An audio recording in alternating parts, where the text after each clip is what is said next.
Okay, Yep, so we already good go. okay. All right, cool. All right. It has been, I believe, only 1 week, only 7 days on the Prime Material plane since the last time we assembled to play some Red Hand of Doom. I'm going to have to radically alter and spike all of my volumes because I had to change them all last night for different people, keep things at different sounds. All right. This week's Factspiration question is... Okay. Would your character... Oh, this is a good one.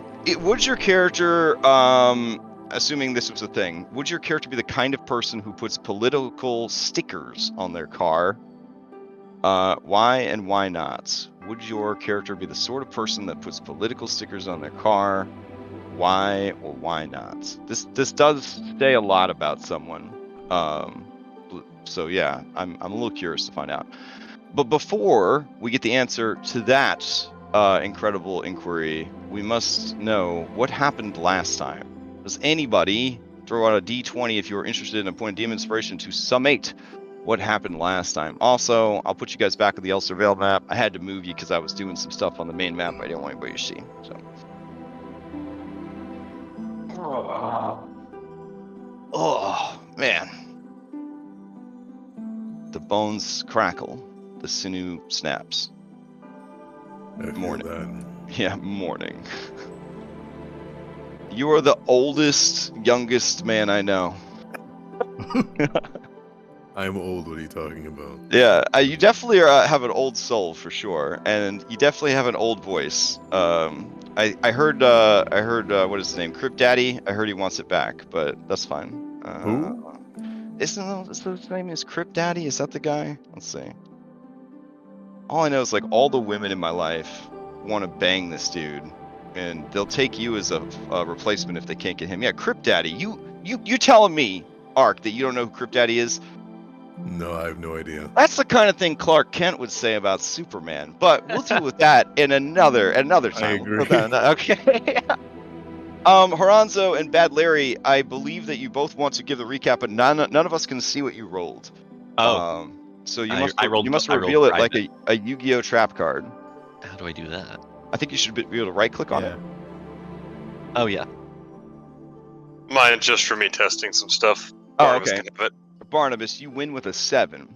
That's right. going to set the pace for the whole session. Take it away. By default. Okay. Last session in Red Hand of Doom ReMIX, we opened to combat with It Follows, a Jabberwock, or an ancient Jabberwock that has been hunting Jurt since he left the Feywild. We handily dealt with this creature. We got pretty lucky. We rolled a lot of crits, but the real combat came after. As we rushed to revive Raiden and extinguish the flames consuming Layla and Claude, countless attempts were made, and it was very much a Benny Hill sort of situation, just a slapstick comedy riot. Probably one of the funniest things that has happened in our campaign, coincidentally enough. And then, in the aftermath, we collected a good number of very valuable objects from the Jabberwock, and then from there continued onward to the settlement of the Tiri Couture. We were met by guards early on who kind of ferried us through, no random encounters on the way, and then we were immediately rushed into audience with Celeria Starsinger, the leader of the Elven people. Things started off well. I presented my gift to her. She seemed pleased. We did get chastised pretty hard a few times. She's a very savvy negotiator and diplomat, so she knew to take us down a few pegs after all of our success. And then Jurt delivered the exposition quite well, and after which she agreed to ally with us, but not before. She asked our new ally, Raiden, the lizard representative of the New Jack people, to speak on the behalf of the New Jacks and what happened between them and their elven captives. She gave us counsel on many of our, or I should say, Raiden did extremely well. We were very nervous about that, but he passed with flying colors and exceeded all of our expectations. After which she gave us counsel on the decisions we've been trying to make. We resolved to journey to the Thornwastes, where we will kill Olwai and the Ghost Lord. And then she bestowed on us magical runes to give us the strength to fight the Lich. We are kind of now sitting in a point where we're trying to plan our next move, figure out how we're going to journey, and we're also saying goodbye to our dear friend Orion, who will not be journeying with us to the Thornwaste and will be parting ways. All right. Yeah, that was a great summary. Go ahead and take your point of DM inspiration. All right, for a Factspiration die, a D. Where are we at now? Are we still on D8s? I think we're still on D8s. A D8 that lasts the entire session, or until you use it. Would anybody like to answer the question of, is your character the kind of person that would have political stickers on their car? And I guess explain. Like, why or why not? You don't have to commit to any particular political stance with your character, but, you know, would you be the kind that would have them on there? Throw it out if no one else is going Oh, to. dang. Hope you beat me. I'll give it to Haranzo. Can I give it to them? Sure, sure. Okay, conceding the role to Haranzo, Layla. Would you be the kind of person, if there were cars and bumper stickers, to put political bumper stickers on that car? Layla would absolutely not be that kind of person. Oh, this is okay. one trait she shares with her player, because neither of them like to be bothered by people in the real world. Very nice. And and if anything, the kind of stickers Layla would put on her car are things like, "Please stop talking to me. If you can read this, you're too close. Stay away."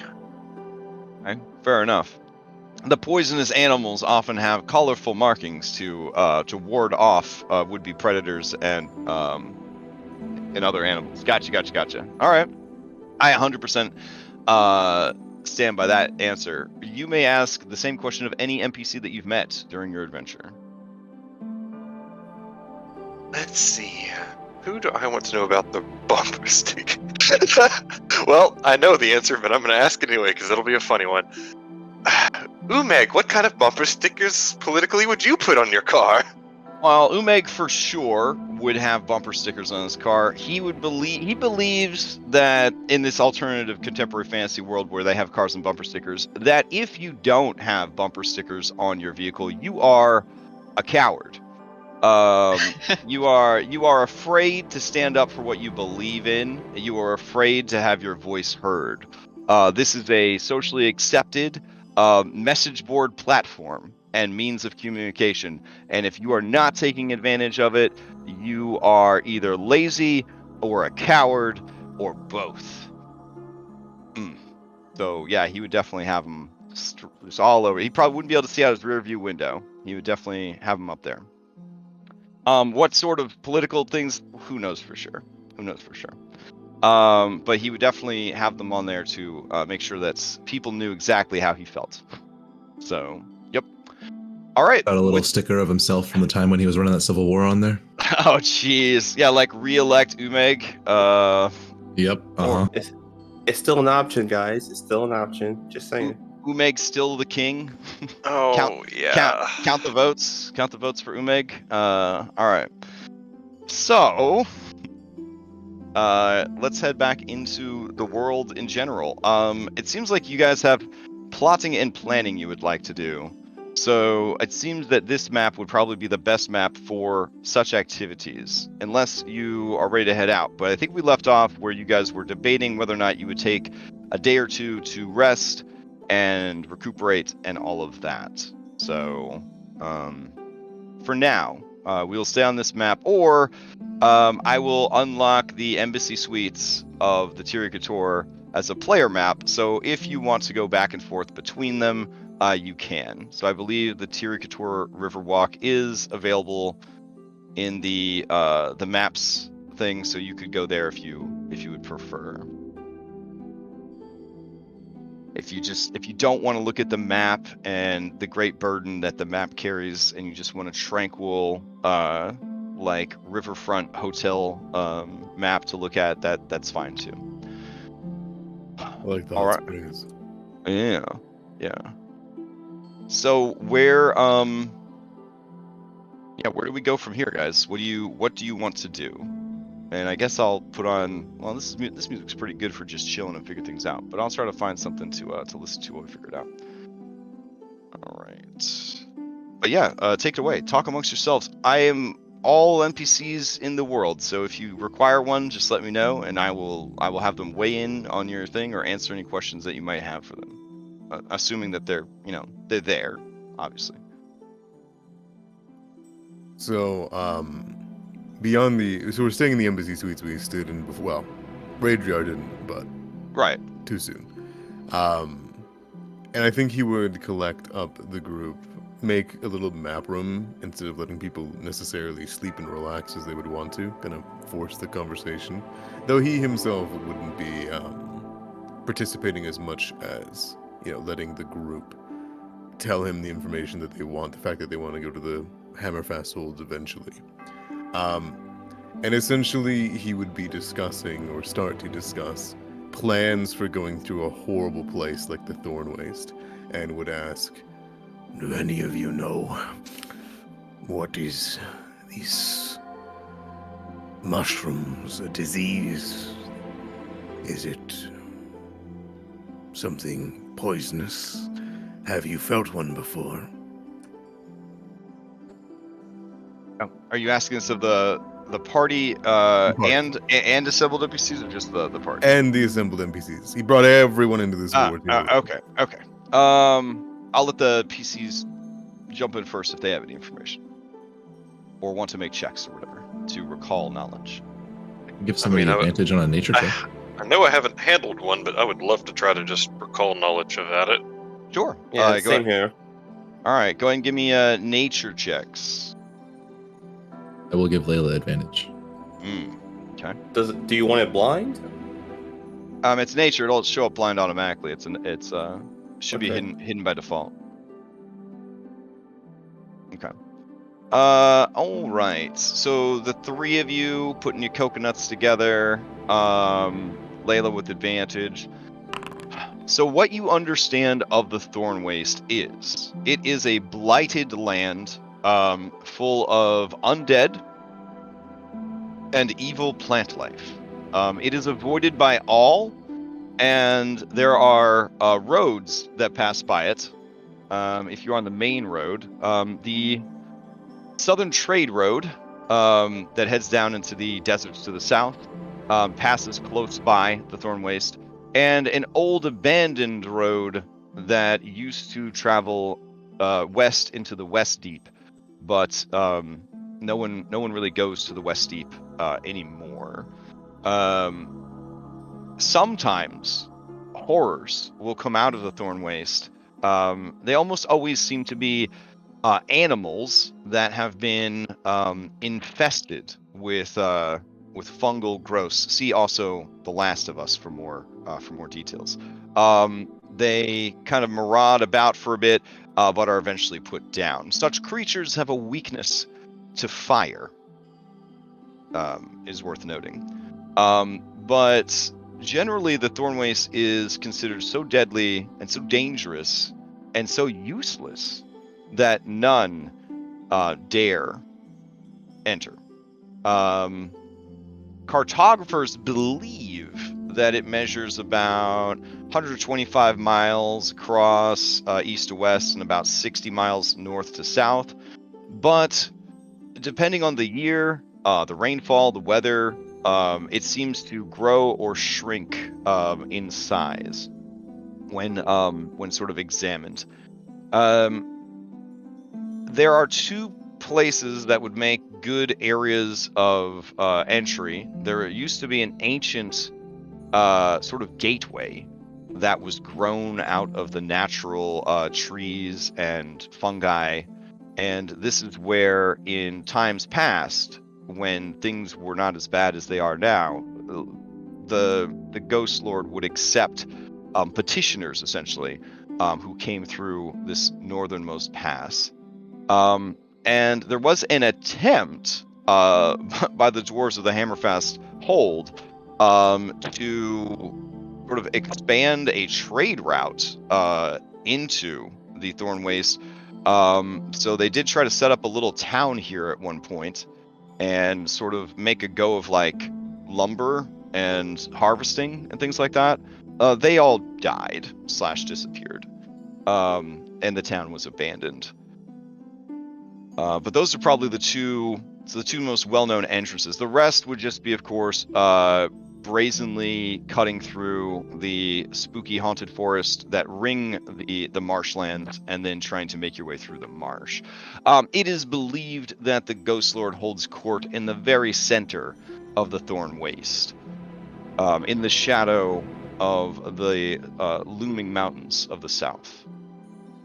Unfortunately, all of you, you all rolled about the same, and that's sort of what you got. So, including all that information, the two pieces really, I think, to take away in addition is if we see any growths growing on the rest of us, we should burn them off as fast as possible, repair some fire spells, and personally, I think go in from the east, since we are in the loose agreement that on the way back, if we have time, pass by the holds. Want to secure that route anyway. Better do it one way than have to do both routes. I agree. Same. We should find something to prevent getting infected for you. I don't have enough flesh to do so.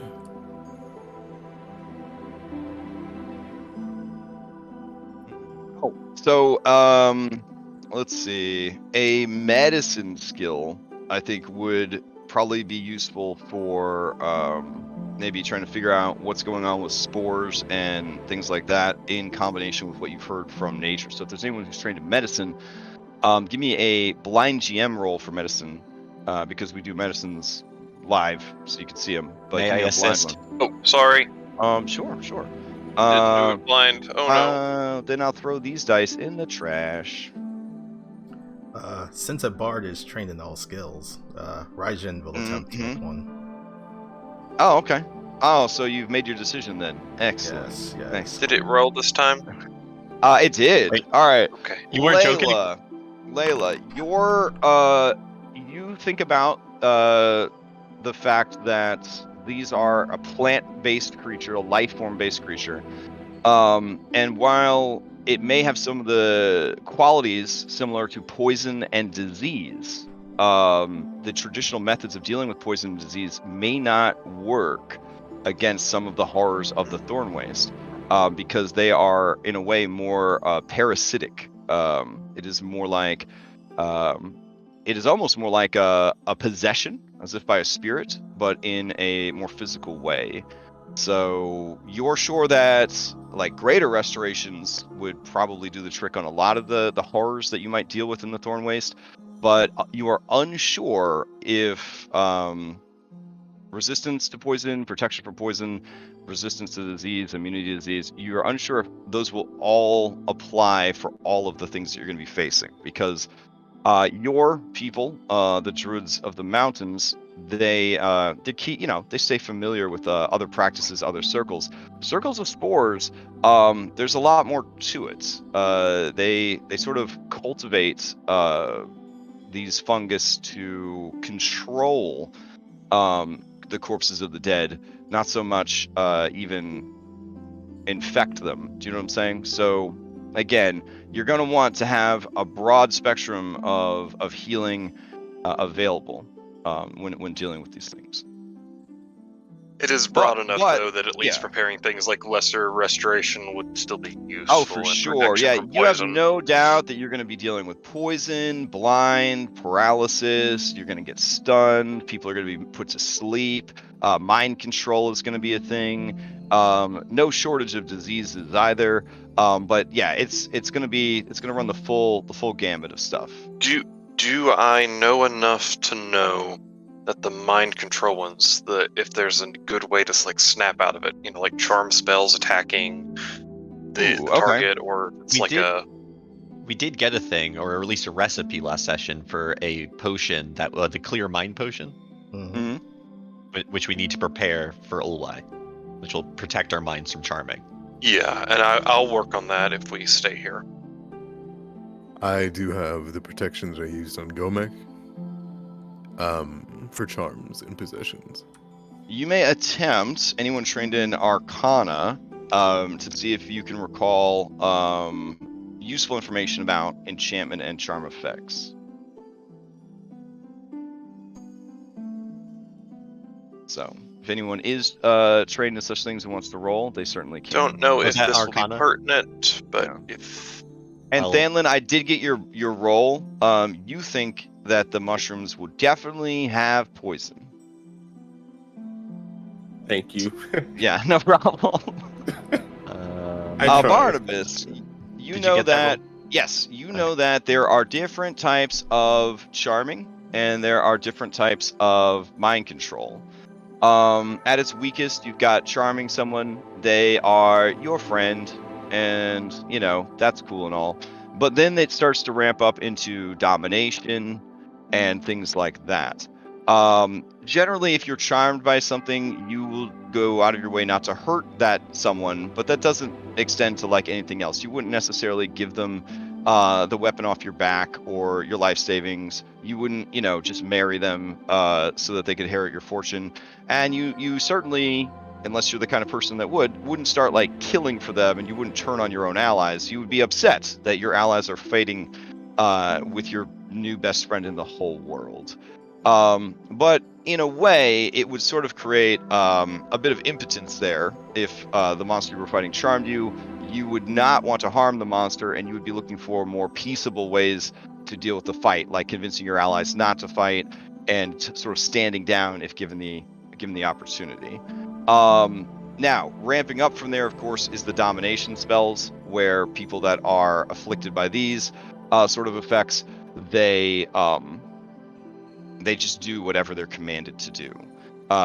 You have a very Bruce Wayne moment where you think about the dossier that you keep on every member of the Claws of the Veil and all their weaknesses and how to kill them in battle, and you realize that you might need those. You might need those. Because you don't know just how powerful her abilities are. Are they charming or are they dominating effects?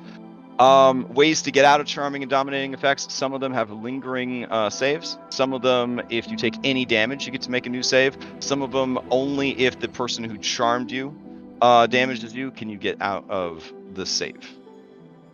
And many charm effects do not require concentration. And as you have learned, if this creature is a paragon, which it most assuredly is, it can essentially concentrate on one effect without needing to check at a time. So, yeah, could be pretty dangerous. But that's your rundown on enchantment charm effects. Cool. All right, so Layla, you're rolling a survival to see if you secret of nature face survivor. You've grown to know the lands twisted by the fate, distorted by magical pollution, or places otherwise warped and unnatural. This is exactly what the Thornwaste is. All right. So your take on the Thornwaste is, Layla, it is a third of it exists here on the Prime Material.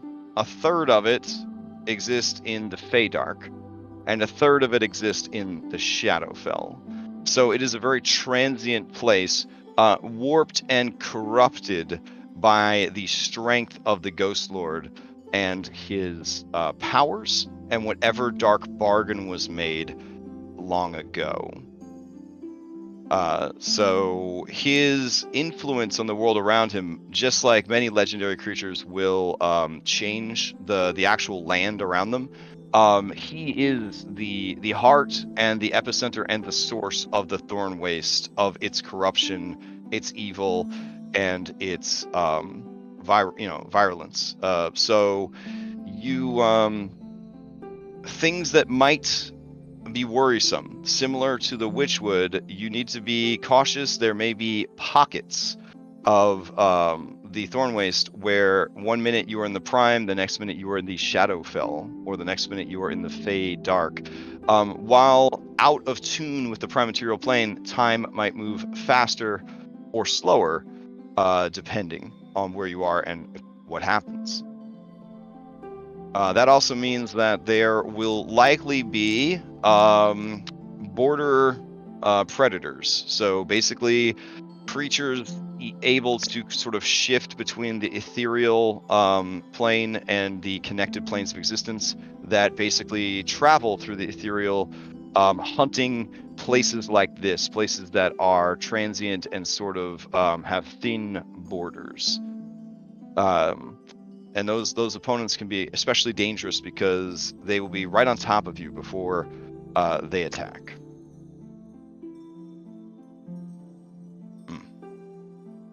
All right. Any other information gathering? She definitely shares all of that, and probably asks Jurt if he has experience with the Fey Dark from his time in the Fey Wild.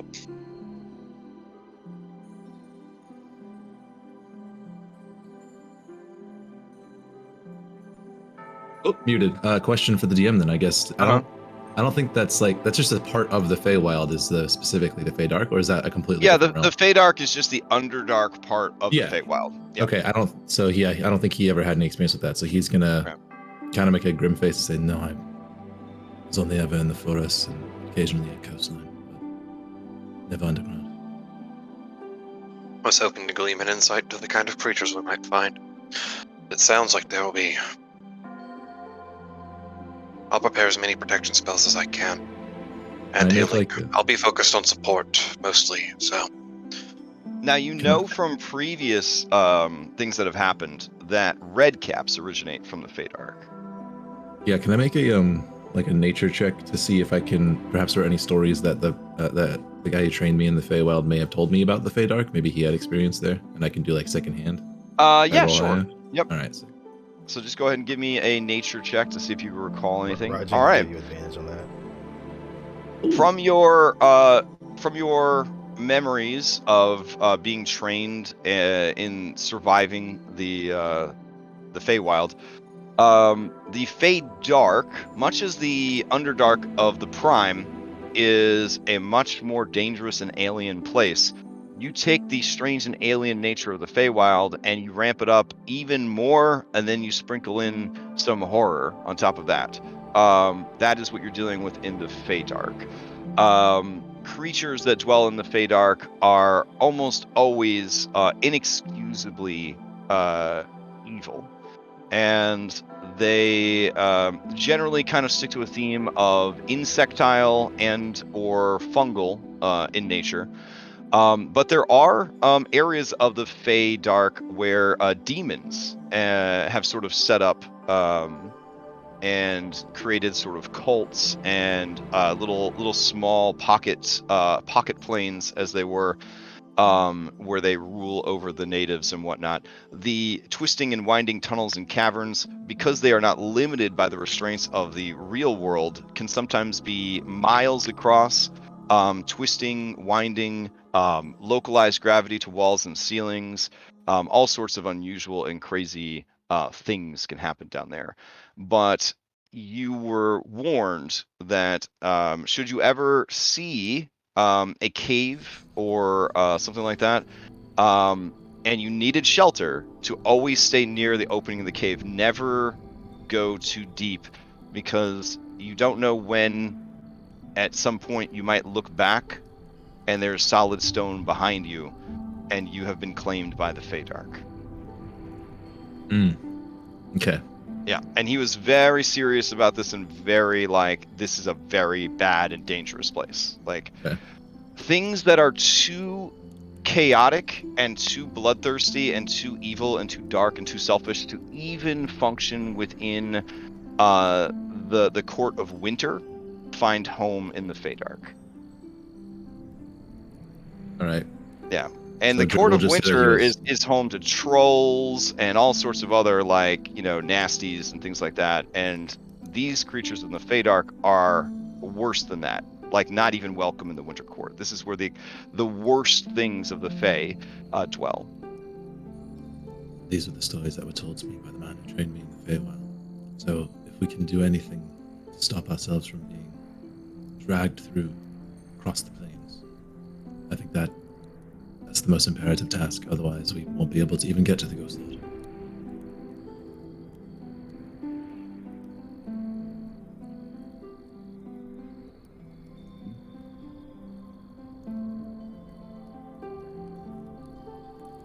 In Either case, I think we should figure out who can get rid of what. I can purge poison and possession. Layla, you have the ability to cure death, from what I hear. And more potent poisons. Yes, I could protect us from poisons, blinding, paralyze, things like that. Not anything for mind control, though. That's going to be the items we're making, sure. So, we'll have a limited supply of that. Definitely say we save it for... Uluai. Yeah, make it for the heart. Is there anyone else who has similar abilities? That's my time to shine, baby. Oh.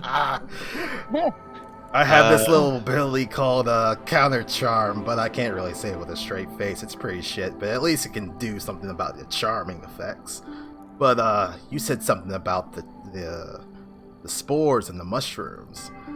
There's this one time I had a lot of fun with I can't remember what it actually was. I missed that whole week of time, but I remember the end of it was real gnarly.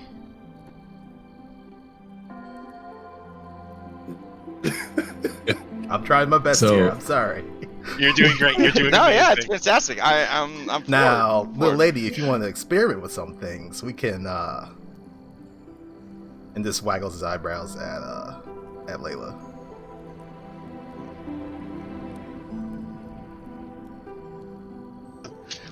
Or what? Layla, just so I can update my fanfiction, does that work or no? Okay, I didn't think so. All right, that's fine. She's picturing what the spores would do to him. Oh, okay. Taking comfort in that, sort of playing out in your mind him being just terraformed by spores and spending the rest of his life as a quiet undead that can no longer talk. Yeah, checks out. I thought about it, but under the circumstances one of us were to be charmed or taken control of, who would be the biggest problem amongst us? Raijin just slaps his belly.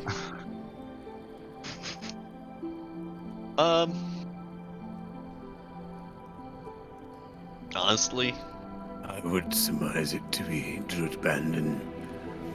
If they get the ability to take him over, it is less that he could kill us all, and more that we would be wandering the wastes without Orion. could steer us off path. Yeah, I would hate to see you get controlled, Rajiar. I've seen you hit pretty hard. It would be quite difficult. Yes, There I is would not like much to talk to possess. you at some point, Rachar, about the fight, Jabberwock. You turned yourself inside out. Yes, it is a strange experience. Not one I use lightly, but it seems every little thing that comes after you is not something to be taken lightly.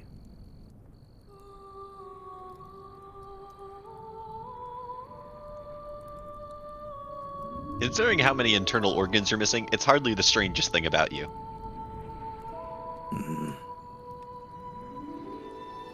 If you have questions, I am not hidden. You may ask them now. Okay, I've got one question. Do you shit? You said you... Wow. I mean, if you can't eat and can't drink, do you shit? Do you piss? Like, what's your whole deal about that? I eat. I breathe. I drink. It is not much. As for excrement, it depends. Hey, the more you know. Jerk crosses his arms. I retract my previous question. Was that your question? Now you know? No, but I feel like I got what I needed. Uh-huh. My hope is that I have wandered amongst the dead before. If these creatures are undead, they likely will recognize me as one of their own. Perhaps not mushroom-based, just not a candidate. That way I can cure any of you if you're infected. I wonder how sharp they are. What if we, like, glued some mushrooms to your armor? You'd pretty play the part. Are you saying I don't walk like a normal person? You think I would be easily recognized as a wandering corpse? I just, I don't know how they sense these sort of things. That is fair. You know, like hive mind or just mindless zombie. It's tough to tell which was what until we get there. I do wonder, with my sight, if I could see if someone's infected before they feel symptoms. If these spores can be recognized before they take over a body, that would be more useful.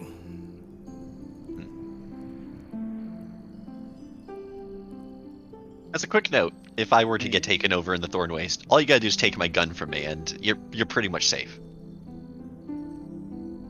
Duly noted. Wow, And that's like a lot of trust there. You're really like putting it out there for the rest of the group. All right. I certainly don't have anything else hidden. That would be ridiculous. Right.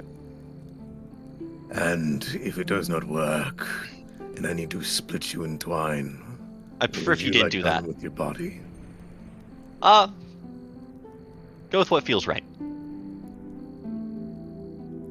It gives you a look, and you get the feeling that was the most generosity he was willing to give, and you get the feeling he's not going to touch your body. He's going to be left wherever it was. Fair. So fair. that's consent to make your skull into a cup, right? Oh, I'd be honored if you scrimshawed me. I was lucky enough to keep my racial ability, so fuck yeah.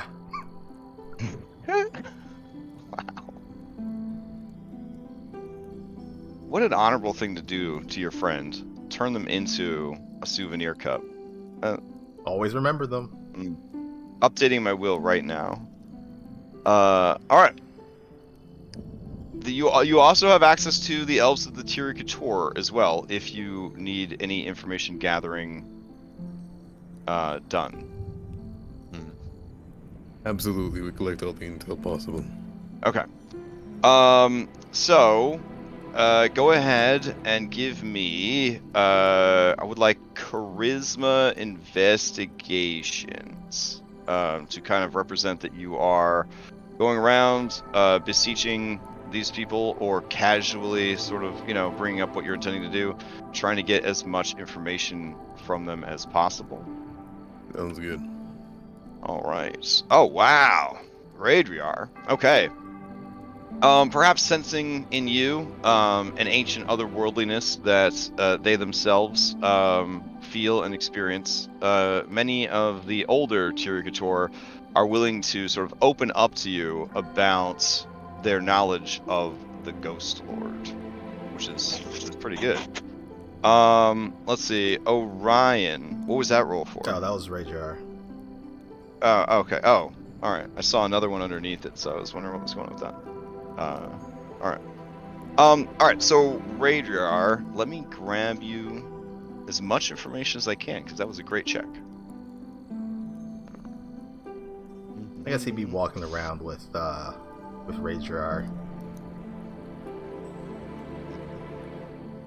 Layla would just take a moment to try to talk with Jert to the side. And Thanlin as well. Okay. All right. So you know that his name, which is spoken only in hushed whispers, is Kalori Rawls, when he was alive. So now you know. If we use true names, I suppose you would know his true name. But Kalori Rawls, the Ghost Lord. In life, he was a druid who was a member of the Circle of Spores. He focused on the power of death as part of the natural cycle. there was a great and terrible war long ago, and in order to deal with such evils, he disappeared into, you've heard the story before. Well, Ark has, but so your character now is going to be caught up in the same way that Guy was. He went down into the darkest depths of the Feydark, seeking an answer, and returned, forever changed, with incredible powers, less over life and more over death and the reanimation of the dead. A powerful necromancer, who eventually, it was revealed, was a druidic lich.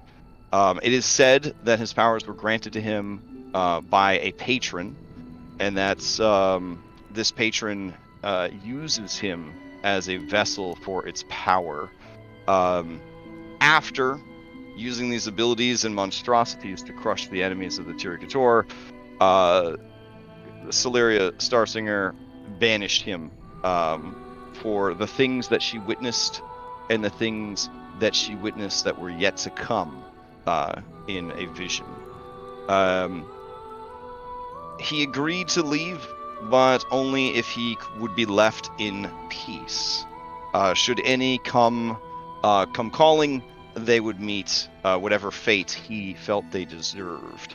And should a single member of the Tiricator be foolish enough to seek him out, the lives of Celeria Starsinger and her people would be forfeit in his eyes, and he would use his knowledge of the Tiricator and their magics and their culture to unmake them and remake them in the image his patron saw best for them. He loves lions, and flowers, and colorful fungi, and he was a very big, like, I don't want to say civil rights activist, but like he would frequently try to push for initiatives that you cannot cut down a living tree. The elves should only take what is given to them freely by nature. So there is definitely some duality there as well, that he cares a lot for plants, very like poison ivy vibes, a bit more, I think, than he cares for people, which is why for him fungus would be the perfect solution, because it's a little bit of column A and a little bit of column B. There are those who treat him as a warlock patron of sorts, and the power of his patron bleeds down through him into others' pyramid scheme style. Such followers have throughout the ages caused issues throughout Elsir Vale, but nothing that couldn't be dealt with by brave heroes or couldn't be mitigated by those defending their lands against evil. Because Kalori Rals has really no interest in the lands and the world outside of his tiny kingdom. Those that worship him, those that learn from him, those that look up to him, he doesn't really give them any solid backing, as you guys saw dealing with the Furbolg bandits. Like at no point did they cry out for help and he showed up and actually did anything. The creatures that work for him are as varied as nature itself, and using his powers over plants and death, he has created all manner of monstrosities.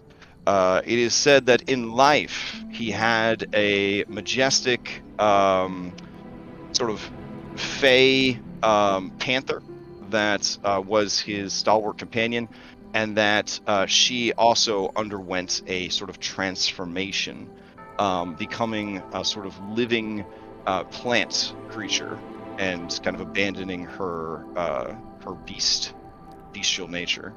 It is believed that this creature is still alive and still in his service.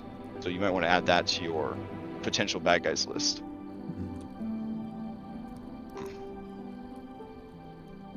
And let's see. In life, he was considered incredibly handsome, but cold calculating and mysterious. And he and Celeria were lovers for a time. And let's see, anything else? I think that kind of taps them out pretty much on knowledge. So very good gathering information there. Sounds good. And he would relay that to the party. I'd love to tackle this from another angle, and I'd love to pull Umegs in if we can. Sure. And I'd just love to get the dwarven perspective on the Ghost Lord as their neighbors to the west.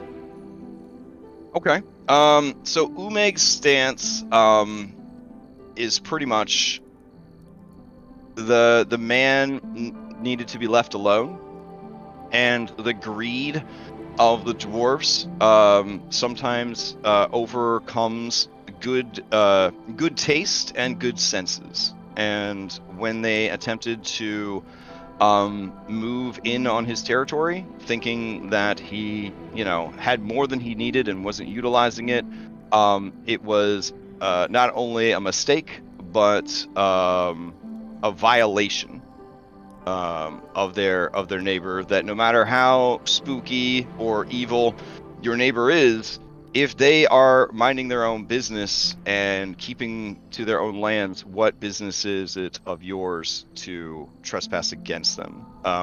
Essentially, you're just stirring up a hornet's nest at that point. If you get stung, whose fault is it? Kind of thing. Yeah. So yeah, there's actually, he has a very practical sort of view on it.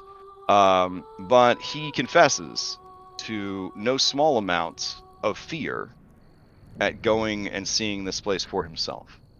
For sure. And he feels like the dwarves learned their lesson in their folly of like trying to pave their way through there. Like they have reverence. When you bring that up, he agrees, but also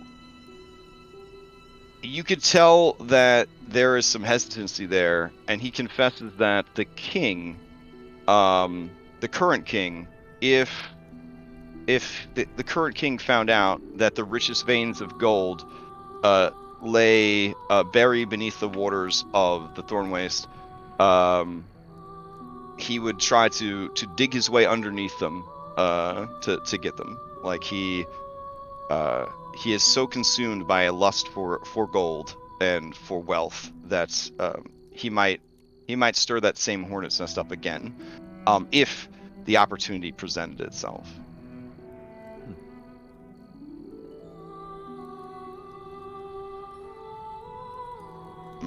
All right.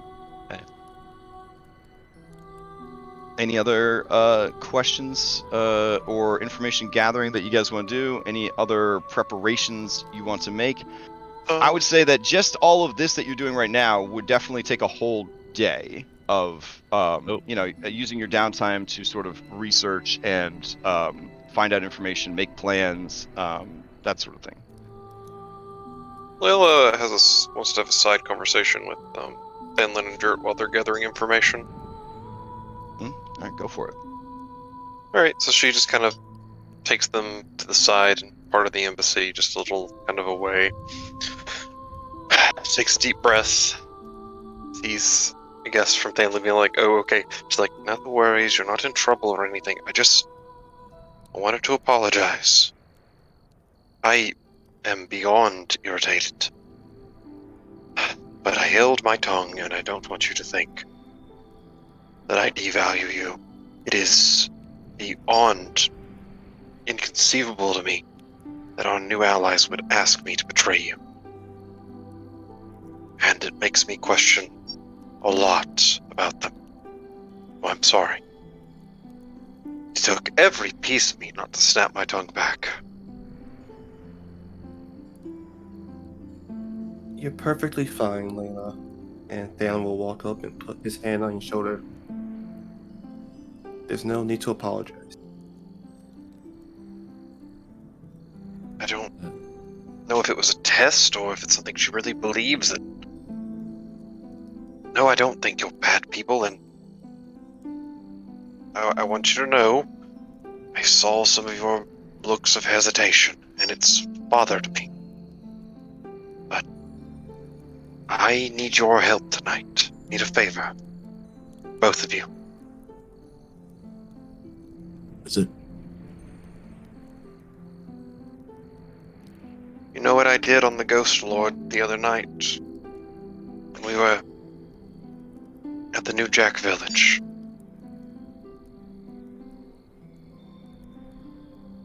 When I come morning and I had all that information. I'm going to do the same thing tonight, and I get the feeling it's not going to be so pleasant. I would like the two of you to watch over me and just make sure nothing bad happens. Probably be twitching, I don't know, maybe some blood out of my nose, but I'm going to look through the life of the Sanguine King. And That is a mighty feat. Are you sure you're comfortable with that? No, but we need to know more. We don't know enough yet. I'm not comfortable with how little we know about this entity the Red Hand follows. would you survive the task?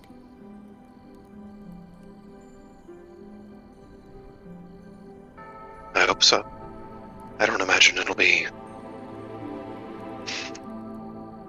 It's like watching something through third eyes most of the time, from a distance, but I've no doubt the emotions, the visions will be so strong that... That's just why I want the two of you there. If it gets too violent, too bad. I just want the two of you to try to shake me out of it.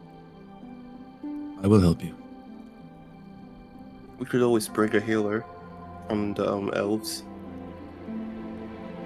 I don't know if they'd approve of me doing this, but Probably should not let them know what we're doing until it's necessary. Of course, of course. I could bring my medicine kit and some healing salves.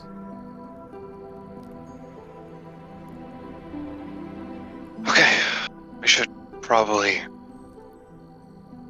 She kind of looks at the distance, the two of them gathering information. We should probably get back. They look like they're wrapping up. I would also, now that the conversation's dying down, I would like to offer an apology if my look of hesitance towards you from earlier disturbed you.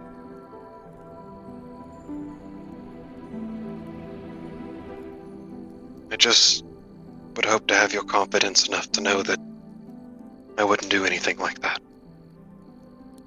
The two of you especially. You have my trust.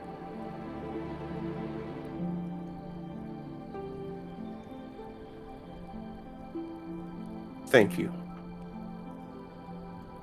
Garrett nods. And you have my shield. Ugh. I'm not going to say it. As he grips his axe. Mm-mm. Come on. You two are so lame. All right, on, so the intention here is you're gonna do a legend lore during the downtime. Yes, sir. Okay. I will be laying out candles, probably, sitting in the midst near some water source where I can see the sky. A little bit of bloodletting dropping on the candles for show and effect, spell-wise.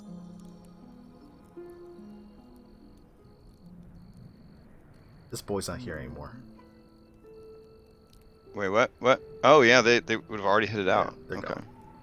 I'll scream. Get out of here. Damn. Alejo, They were in a big hurry to get the fuck out of there. Tell me you didn't say goodbye? Oh, of course. Alejo de You know he said goodbye last session.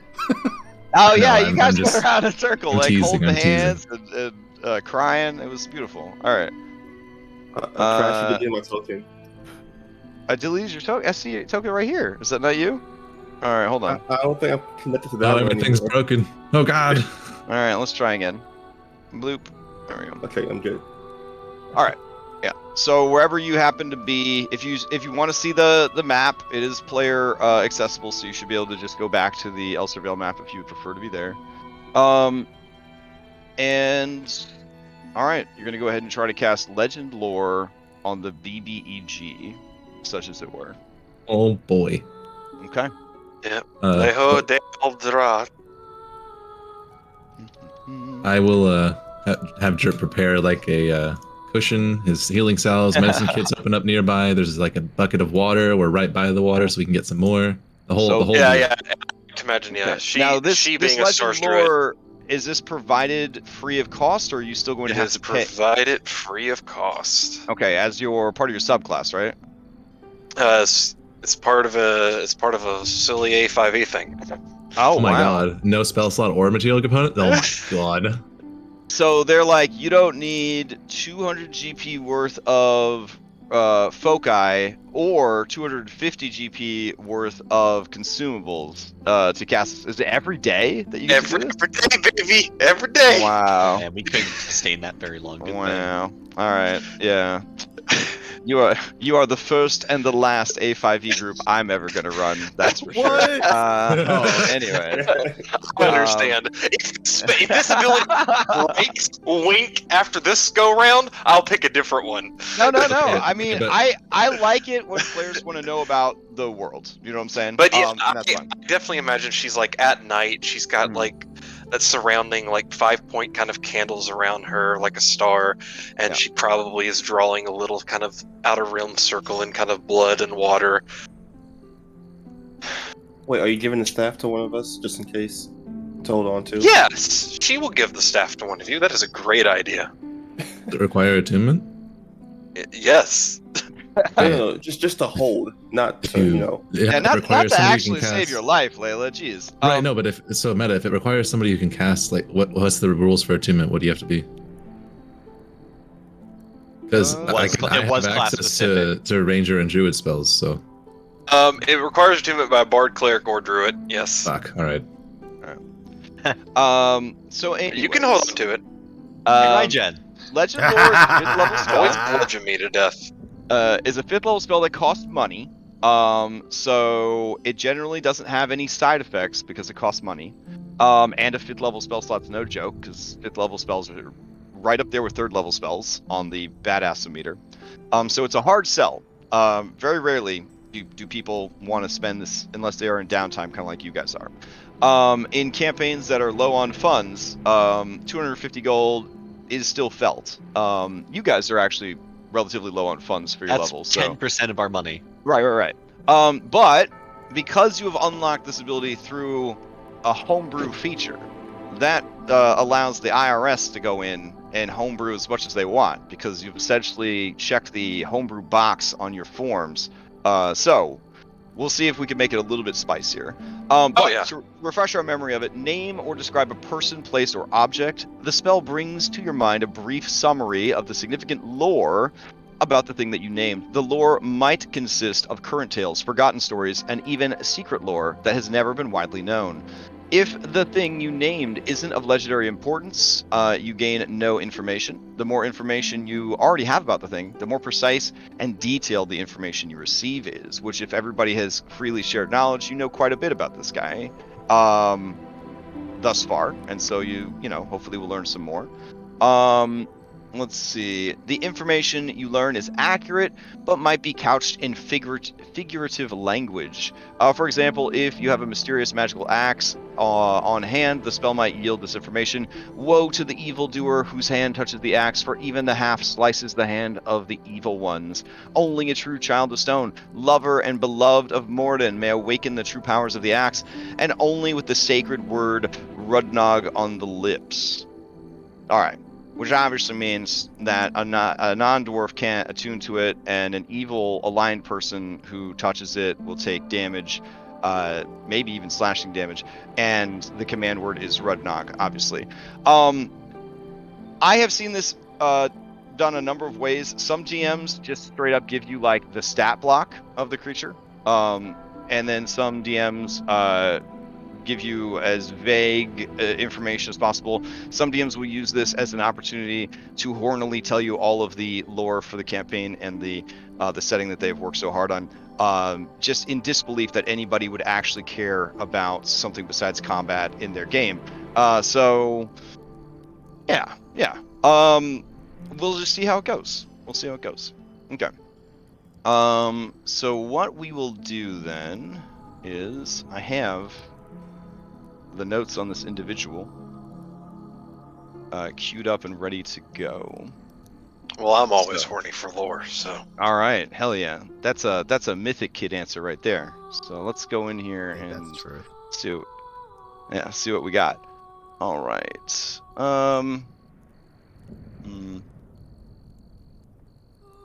Oh, Google Docs, why are you being a trash can? That's fine. All right. Let's see. You situate yourself. Your allies stand around you. You prepare for this. You know the creature's name of whom you seek knowledge, and you enter into a sort of trance. What does this look like as you enter into the trance? She'll sit with her legs crossed in this sort of circle of candles that she's made, and kind of press kind of a nicked thumb against the middle of her forehead. She kind of closes her eyes and looks up to the skies, and her eyes kind of turn like an iridescent pearl, and then close, and she kind of falls back.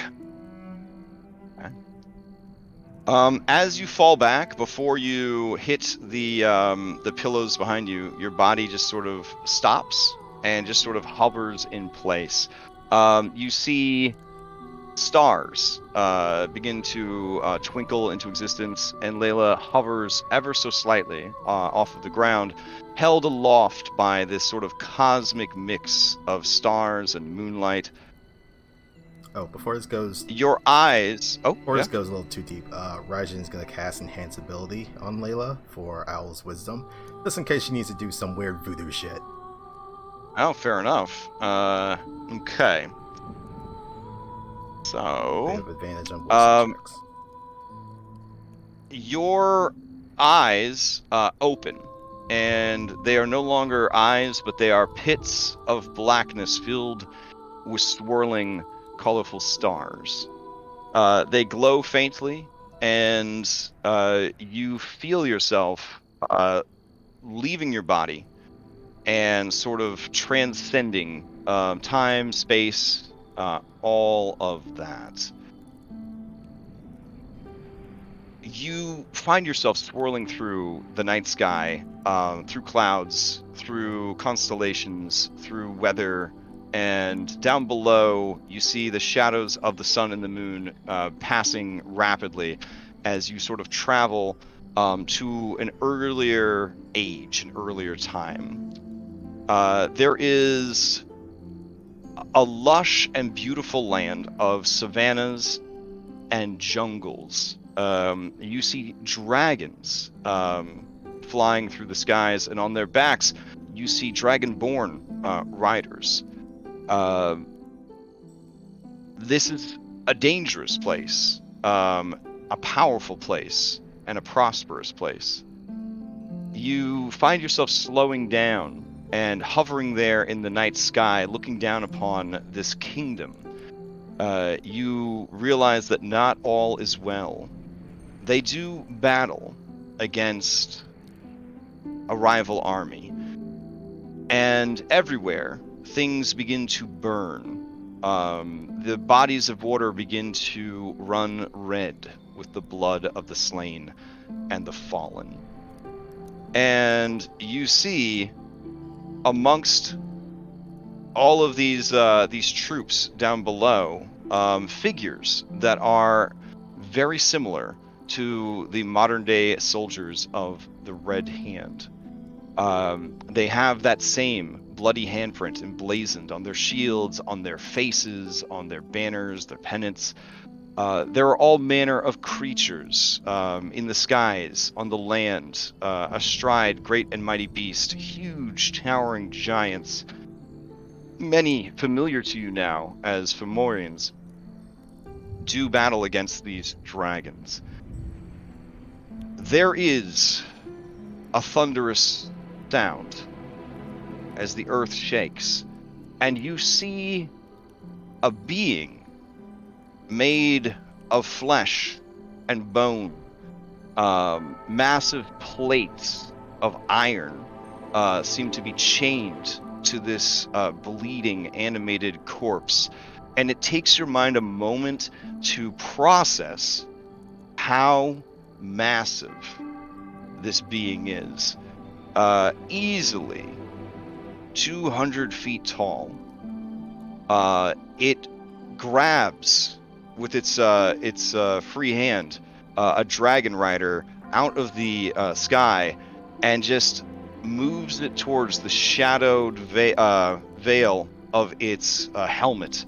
And you see no face, only a huge ravenous maw that it just feeds the dragon and rider to. The dragon spraying its breath weapon, the rider stabbing furiously with his lance. They crumple as if they are made of paper or fragile bone, and they're devoured alive. Their blood pours through the many rows of teeth in this fleshy maw, and the exposed skin and muscle beneath the iron plates just instantly absorbs it. The creature lets out a long, loud, bellowing laugh that is nothing but ancient primordial disdain and pleasure at the bloodshed, at the carnage, at the destruction that it has wrought. The creature takes the mighty blade that it is wielding, a blade well over 150 feet long, lifts it high into the air and plunges it into the earth. And you see all at once vampiric tendrils begin to spread from this earth wound, draining the land itself of moisture, of life. A desert begins to spread out from the blade as this creature drains, like some kaiju vampire, every last drop of life around it. And the battle continues as it drags that long blade, creating a chasm into which dirt and sand and troops tumble down forever into darkness. And from that chasm, more horrors begin to emerge and take flight and prowl the sands looking for prey. This is Leo Dahata Dreora, the Sanguine King.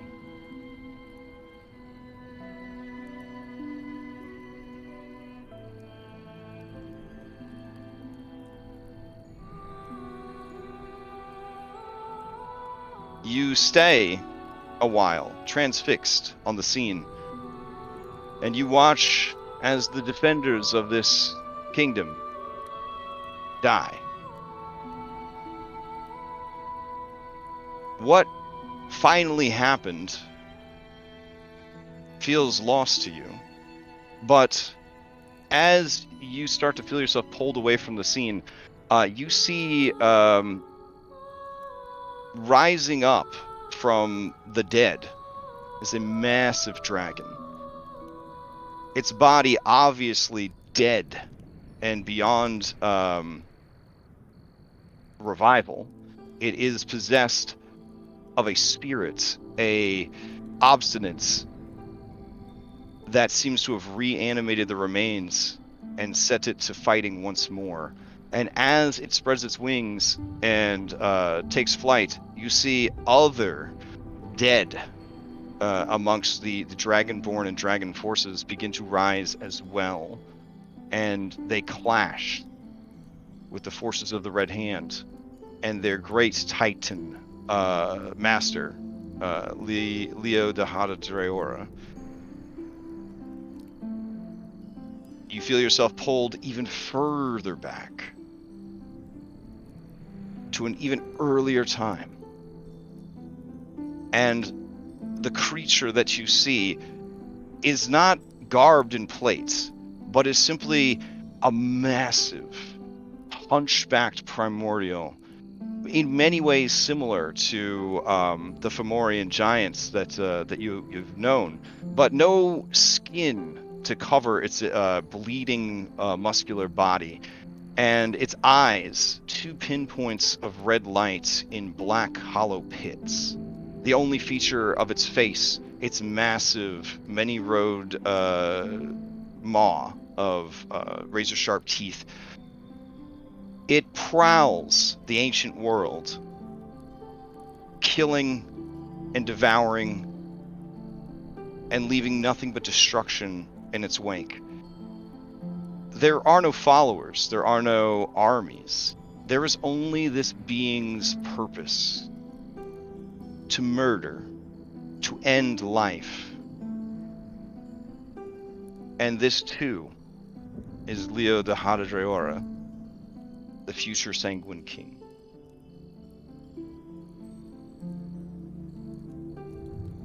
And at this point, those of you watching, Layla's eyes that were once pools of stars are now hollowed out and filling rapidly with blood.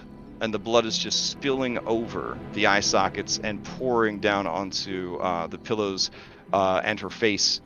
Her teeth are grinding dangerously in her mouth, and her body is seizing up. One of her hands, shakily, begins reaching for her own face. The Danlin, yeah. Grab Danlin her will arms. immediately just grab her arms and stop her. Okay. And Shark's gonna grab something to put in between her teeth, and then all right, roll it on the side, and then roll it over so that the blood drains out as well. Okay. Layla, this manhandling and care of your allies rouses you from your visions. But as you feel yourself being pulled back, you see in those ancient times where only the most primal, savage, and powerful of beings roamed the multiverse, you see the head of that great and horrible thing turn towards you, and you see a single eye look upon you. And you are back with your allies.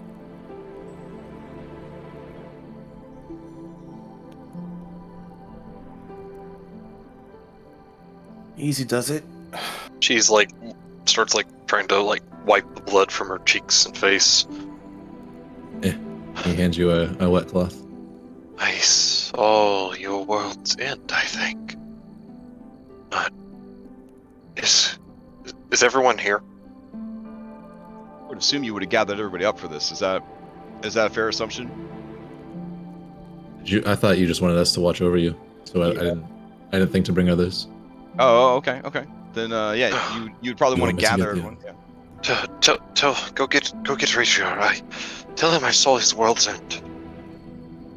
All right, Okay. Drake stands up and goes off to find him, tracks everybody down. Danlin will stay by Layla's side.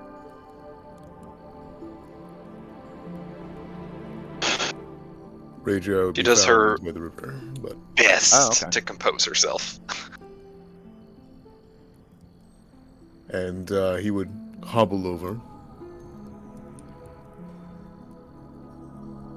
The time you immediately looking at Eventually you. get there. There's probably like dried blood on her face mostly.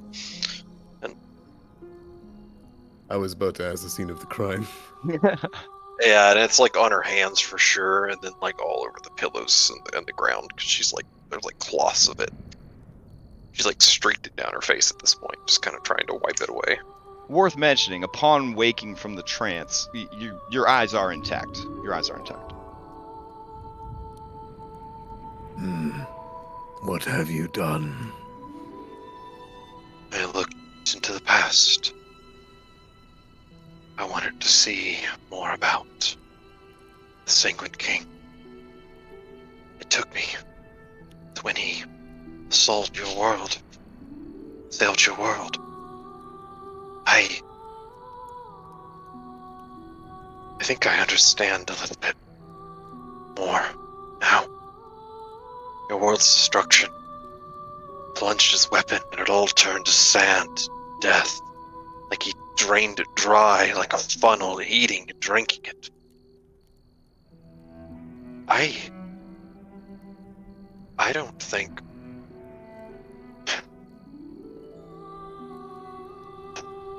We cannot let them win.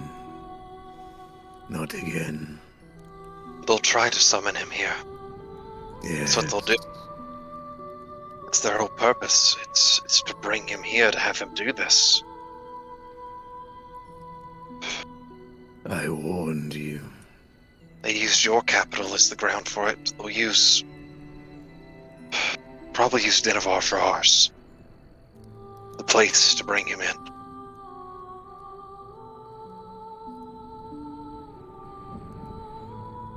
He would stare at you for a little.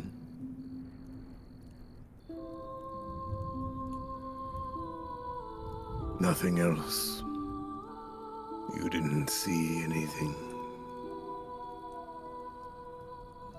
You will think and try to slowly kind of rewind through and then just kind of talk through what you saw scene by scene.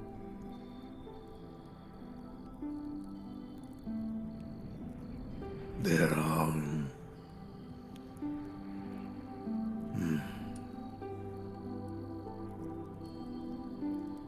Perhaps muddled by rumor and fate. Perhaps not. I am sorry you had to experience this, but it is a strong lead. And I am happy that one person from this age has seen what will come. I don't know how he came to your world, how they summon him. But if there's a way to stop that, that's worth it in itself. If not... It was not me that repelled him either.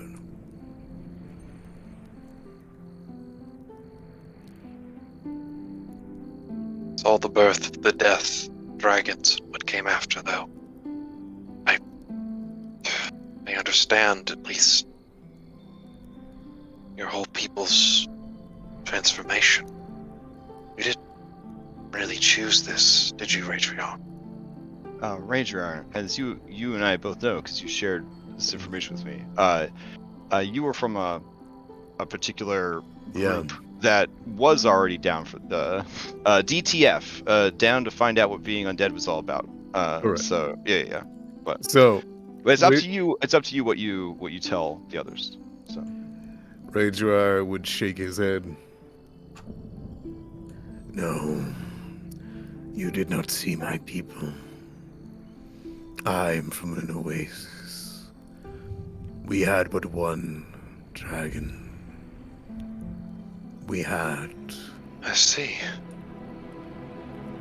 A people already like this. Our scales were radiant. Beautiful. Think this is a common theme, then? I know Death not. following the wake of his destruction. It seems like a trend that followed to this age by this ghost lord too, but by a different patron. I know not how they repelled the Sanguine King in my age, but perhaps it has more to do with mine. And I wonder if my patron is still around to aid us in this time.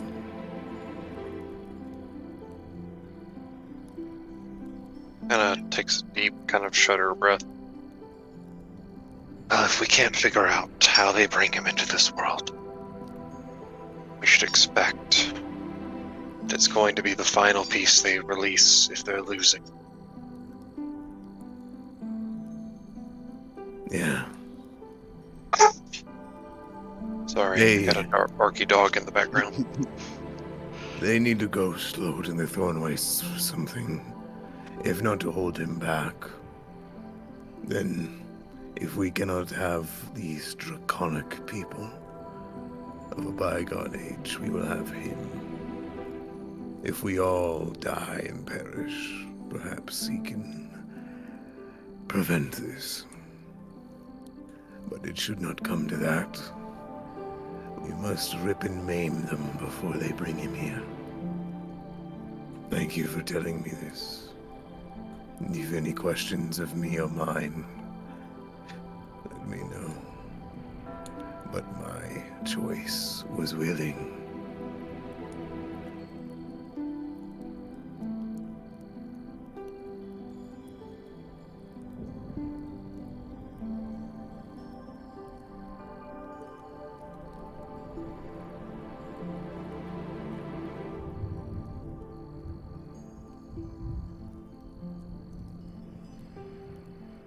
I think we should be careful. When you guys pulled me out, when this, she's gonna gesture the blood around her, was happening, he was looking right at me, like he knew I was looking for him. Beings like the king know when they're being looked on, when they're being read.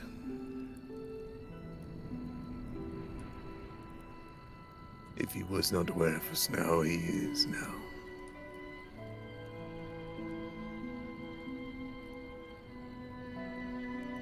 It does not matter. He will not see this plane, not as long as we live. Purge it from your mind. We have a greater goal.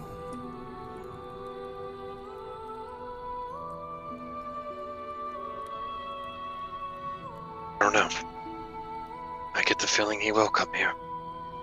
We should prepare for it, but maybe you're right.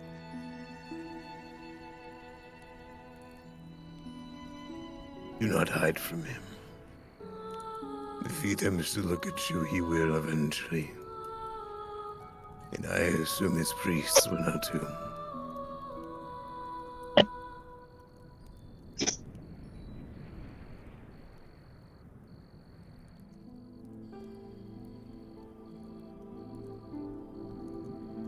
Major, I wouldn't take much more time sinking in this information before he would hobble off holding on to his glaive and making his way to rest for the night. Okay.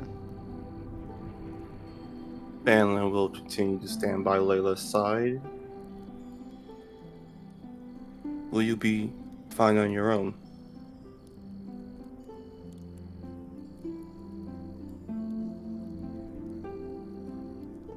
Honestly, I'd really like some company tonight.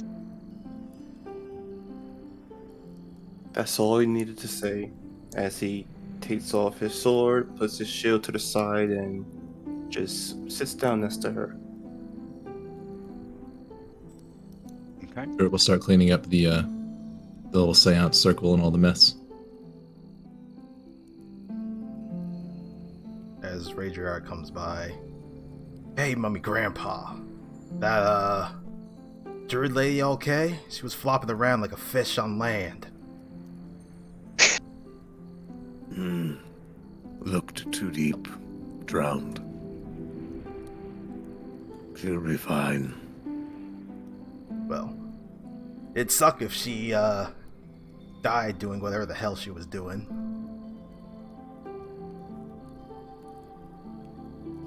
He stares at you as though not to egg you on. But he knows what this next sentence will be. Surprisingly, he doesn't say anything more. Oh, okay. You're learning. Learning what? Good.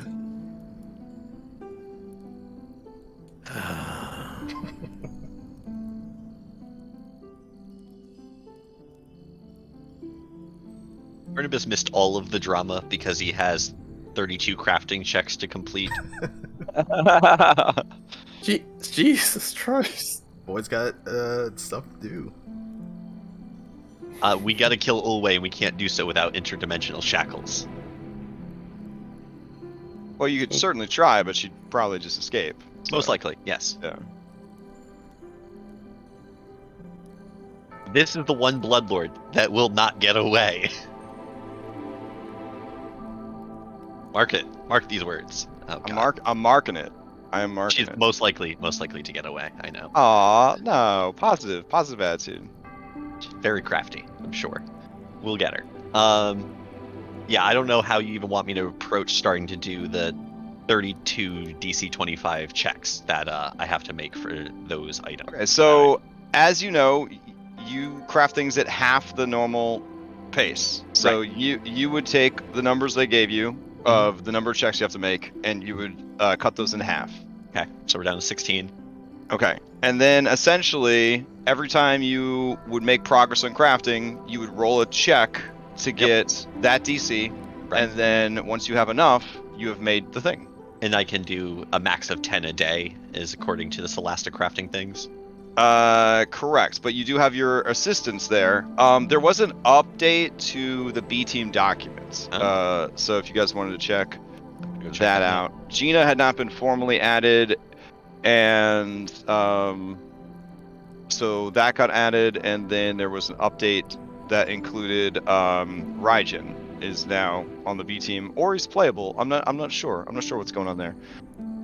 Let me go to your downtime tab on your sheet, and I will go ahead and add that in. So what item are you trying to make first? The shackles? Yeah, I need to use one of my crafting sessions to make Rageryar a new weapon, but everything else is going to be interdimensional shackles. Okay. And you are going to use, for the tools for the shackles, we'll just say Tinker's tools. Does that work? Yeah. All right. And the DC for those was? 25. 25, and you need 16 successes. Yeah, and if I'm not mistaken, we haven't long rested since outside of the Witchwood, so I'm still unlucky. Okay. I have the status up or still. All right. Now, so yeah, and the assumption here is these events are transpiring over the course of 2 days. So that gives you plenty of time to get information, to get 2 long rests in, and for the elves to prepare essentially a boat or raft for you guys to take if you were intending to go down river. And a cool arm. Otherwise, they will provide for you a scouting party to help you safely get to the edge of the Witchwood. So it's up to you if you want to try the river, or if you just want to be escorted to the edge of the Witchwood. My only question on that would be, if we take the river, do we feel like we'll be safe passing through any time distortion areas in the Witchwood? Because if we take the scouts, they could very carefully lead us through areas that might do that. Just so we don't pop out of here like 10 years down the road. Well, they can only lead us to the edge of the Thornwastes, so we would never encounter those on the way. But like just leaving the Witchwood, I mean. Oh, I mean, we can avoid those on our own. If Jerk can do that, okay. I think we can. Like, we won't get lost or anything while we're traveling. It's if we rest here is the issue. Okay. Yeah, that's why we slept outside, because we know that if we rest here, we could wake up in the Feywild. Oh, and Layla, I was so into the narrative, I didn't give you the accompanying picture. So here's the. Oh, that's pleasant.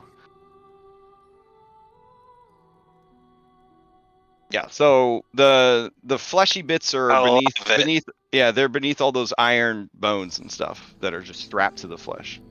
In his earliest, dawn of time form.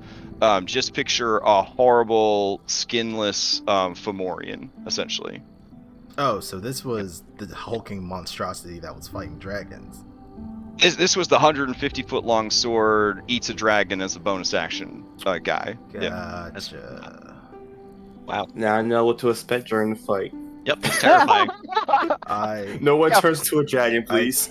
5e mechanics definitely support fighting a 200-foot tall man with a 150-foot long sword. But at that scale, it's basically taking a potion, so it makes sense. I guess it's a good thing. You're right. Face-to-face game, I would hire a toddler off of Craigslist to just dress up as the Sanguine Lord and have them stand on the table, basically. So I guess it's a good thing we recruited Gomek then. Yeah. So one last crafting note, we have to distribute the magic runes, and I apologize to my friends who I may have made some promises to this week, but I think what we're going to do is we're going to put the 2 on Jert's dual weapons that you currently have, your axe, your blunt sword, Thamlin, your cold iron weapon, since you can't break it, you're going to get a +1, and then Rageryar's new weapon is going to get the AC booster, and I'll be claiming the fire rune, because it is time to start using this as a gun and not a spell focus. Oh, okay. because I asked you this earlier. What's that? The weapon you made me is already a +1. Yes. So this will become the additional +1 from the room makes it a +2. Then I'm assuming. I wish I could tell you that were the case, but it is pretty clear in the masterwork. So you will get something. The masterwork states that you can't stack +1s, but what it will do is your masterwork is a +1 to attack, not damage. This will give you the +1 to your damage. So this is a Okay. true +1 now. Yes, that +1, and it is magical, so it will Okay. affect magical creatures. And then so carry on, Layla. Oh, no, sorry, I thought you were done. I just had I a am. question for crafting stuff. So, Mr. DM, I'm on potion making duty, which is, Okay. alchemical tools. What stat do I use for that? Is it like wisdom, dex, charisma? If you're using intelligence, can always be used, but if you are using herbalist kit, these things, it would be you could use wisdom. Okay, then I But will. intelligence can always be substituted for all crafting, in my opinion. And Because so I'll make a wisdom. Sorry, I've not done crafting in your games. yeah, no worries. So I'm just gonna make it. I'm just gonna call it mind no potion. time like the present. Okay. So And I you're gonna put it go in my ahead and mail make bag. those. Okay, you're gonna go ahead and make those potions that protect the mind. Yes. Do you want me just Okay. to roll a couple checks or make something in the I'll sheet? set it. I'll set it up for you. Okay. It was fun, but I think Rafina is going to assist you with making the potion. Oh, thank God! You had me on the line. I built out his character in D&D Beyond and everything, so I was ready to roll with it.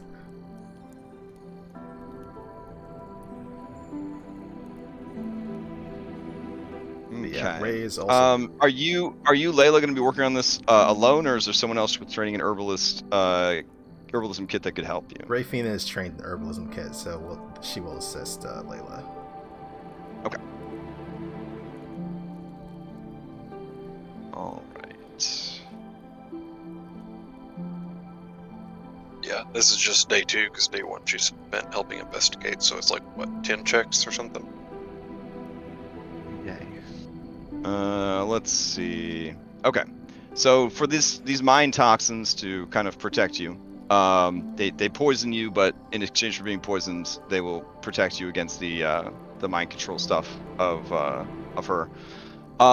You're gonna need 8 DC 20 herbalism checks, and so you could roll those with advantage if that is what Rafina is going to be dedicating their time to. If you are doing crafting while traveling and just having normal long rest, you can put 2 hours into crafting, so you could make 2 attempts on something that you're doing. And if you go to your downtime tab and you have such an item that you're working on, you just click on the mouse over the book, it turns into a die, you click it, that's your attempt, it'll track your success, and you'll move on. Okay, so I make 2 for the second day. It depends, because if the second day is entirely just downtime, so you could make 10 checks that day technically if you wanted to. Essentially 8 hours of hard work would be what you did with the downtime on the second day, and then the 2 that you would normally get for something you worked on before going to sleep at night, or something you worked on first thing in the morning. Okay. I'll only make 8 instead of 10 because realistically, she's getting that arm fitted. She's probably gonna have to spend some time with that. Okay. So I'll just make 8 checks. Yeah, they go. Okay. Ooh.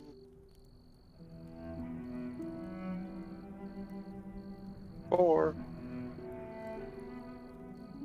5. 6.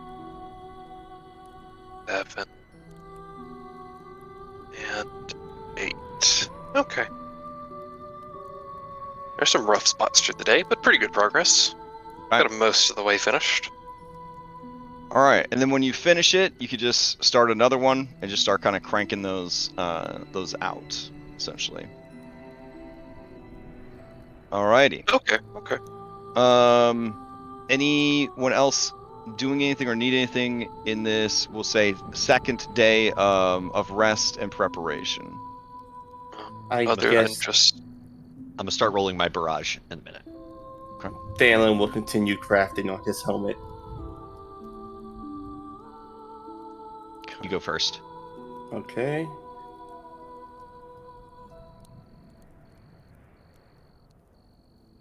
while they're rolling their crafting checks, I'll just ask, is there anything in particular you want it to function or not function or be different about having this ironwood arm? Negatives, differences from having a normal arm? Yeah, I was going to ask did you want to use an attunement slot for this? Because it would have magical properties. Otherwise, it would essentially function, for all intents and purposes, as an arm that, kind of is made of wood, though. So there would be some issues there. If you were dropped to 0 by, like, fire damage, or if you took a very beefy fire hit, we would need to worry that there might be damage to the Like arm. it But got- other than that, yeah, it should okay. be okay. That's Okay. basic without attunement. I think she would want to attune it to her body. Okay. In that case... I mean, she's very grateful for them making this, so fair enough. she would want to, use it to its fullest capacity that they built it for.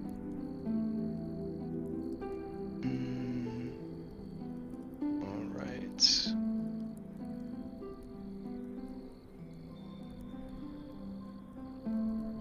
I'm looking through my list of cool prosthetics and seeing if there's one that would be thematic for this.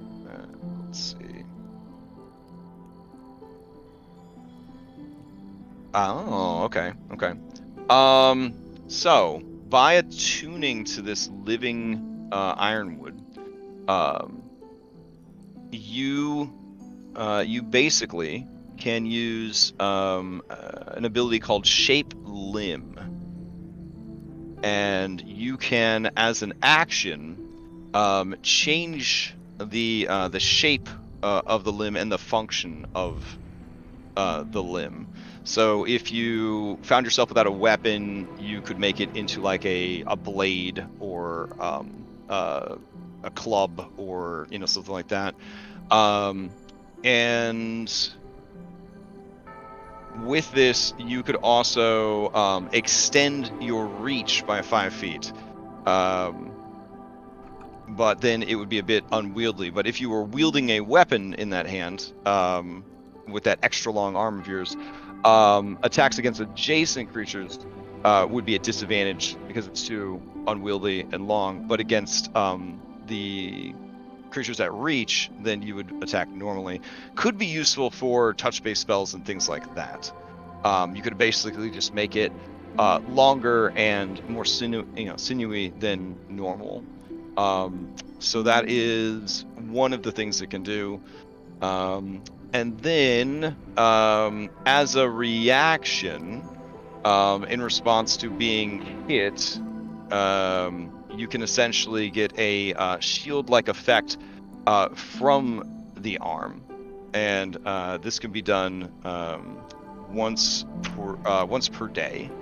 And essentially, the arm will grow and spread to try and shield you, but while it will provide you the benefits of a shield spell, it will also break, and then it will regrow on a long rest. Okay. And that is all it would do for now, in addition to, being a replacement arm.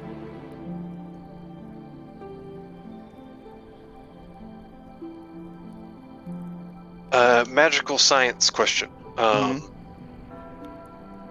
Is it prosthetic like that? It's kind of just like I do not have prosthetics, but I've heard that, like, you Mhm. still have that, like, nerve concentration to move them. So I imagine it's like that sort of you feel it but you don't situation still. This is more like symbiotic. Like it is riding around with you. It is going on an adventure. It is helping you, and you are helping it by allowing it to travel out into the world in a way that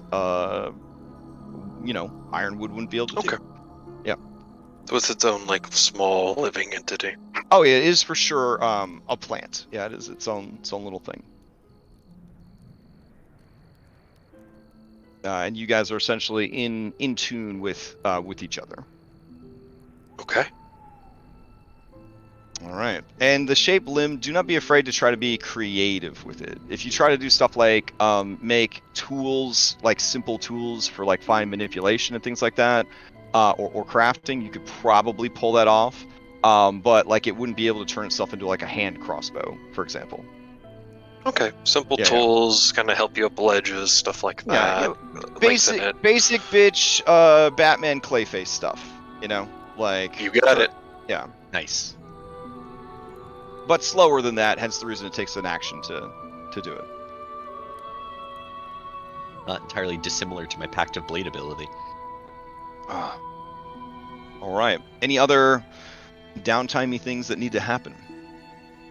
Well, I've been after reviewing the B team, seeing that Gina gave extra crafting things. I'm putting 5 active crafting sessions into the interdimensional shackles. And do active crafting sessions, because they're 2 hours, do they count as 1 check or 2 checks? 1 hour of crafting is a check. Right. So 1 hour is 1 check. For you, we've adjusted numbers already to be half the time. Yeah, So you have half as right. many checks that you have to make. Right.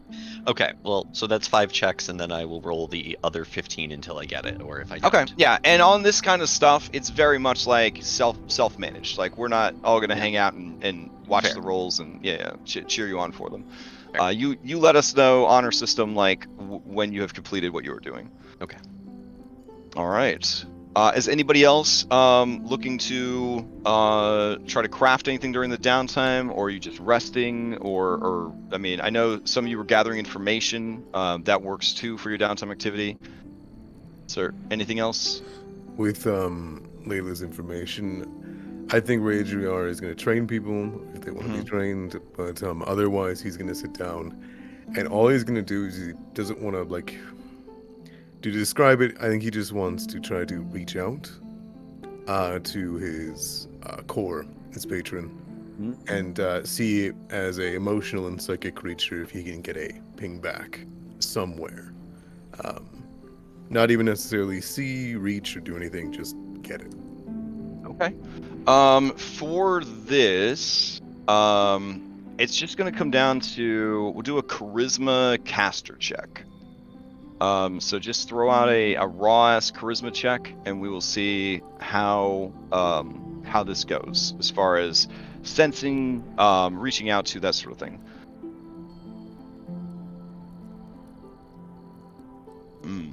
All right. So as you sit down and give this contemplation and meditation, you are unable to even feel the presence of your patron. You have the skills that were taught to you. You have the power that you earned and the power that was granted to you. But at the height of your strength, you always felt the flow of power back and forth. And now you are an island. You are an oasis in a desert. Last. And he will take note and nod and just let him know, not today, and keep moving. Okay, fair enough. Anyone else? The big question I'll pose to poll is river or land? What will it take to create just basic healing potions? Since we are out of those. They can be made with herbalism kit or with alchemist tools. Okay. Rafina will attempt to make whatever she can just to be helpful. If you are, that means that Layla wouldn't have been able to make those checks at advantage because you were Oh, using I your thought that crafting was action to the have. previous. Okay, never mind. Oh yeah. So, but I'll still set you up so that you have them ready. Okay, cool. Thanks. Okay.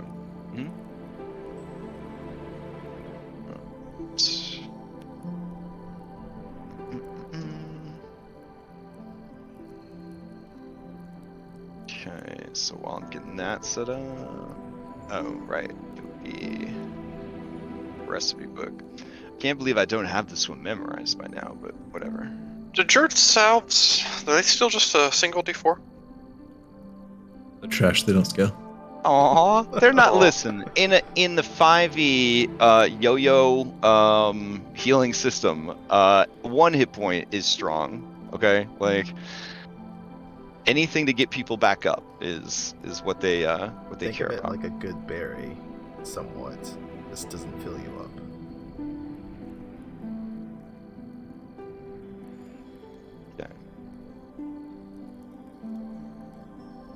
So Rafina, you're using herbalism, you said?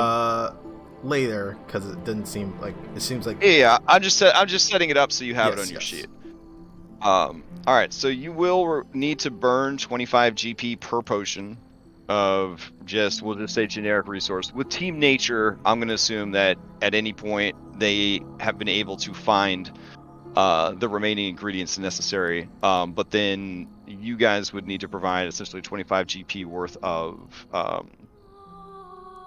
essentially reagents. Popular reagents for a healing potion would be like Troll's blood, blood of heroes, which is essentially you guys, could be used to make healing potions. You could bleed your allies essentially and use their blood to make the potions. Powdered silver is a pretty popular ingredient, and so on and so forth. So just as a mechanical sort of tax, it would be 25 GP per potion if you're making them themselves. It would be 10 DC 10 herbalist kit checks. Ray will Okay. consult friend Barnabas for those resources. And I think for a very hot second, consider bleeding Raijin to make them, but then thinks different of it. It would essentially, if you really care about saving money that much, it would be 1 hit die would cover 25 GP essentially of cost there. In this campaign, anybody that's in Reddit in Curse of Strahd, the crafting of a healing potion is so much more steps. There's so much more involved. But here in high magic D&D, that's fine. All right. Anything else that anybody needs? Yeah.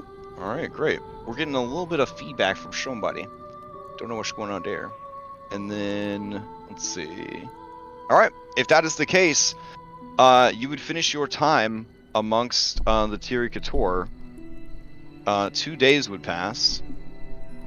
Let's see. Kiliar Arrow Swift, who is a big fan of you guys, stayed behind and is going to lead you out of the Witchwood.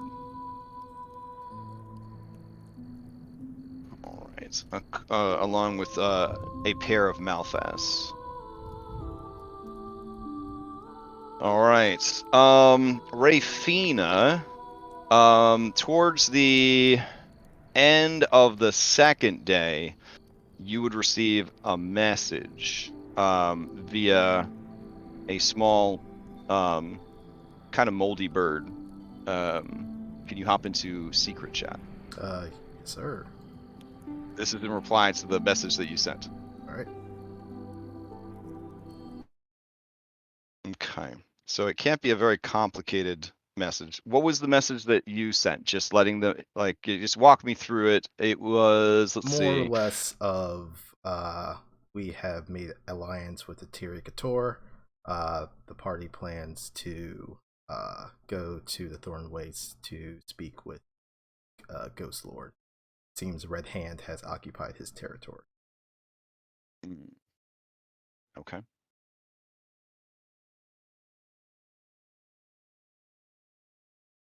All right. The reply message is Drellin's Ferry has fallen. Period.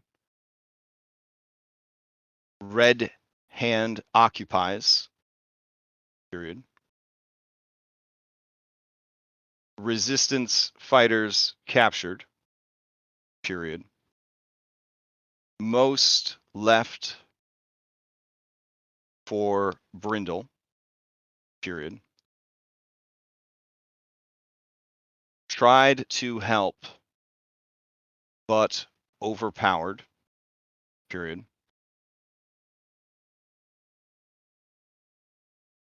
Force much larger than we imagined. Period. Okay.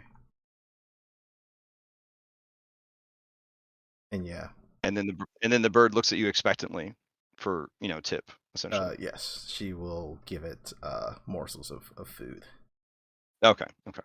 which I think is required for the spell anyway. Mm-hmm. Yeah.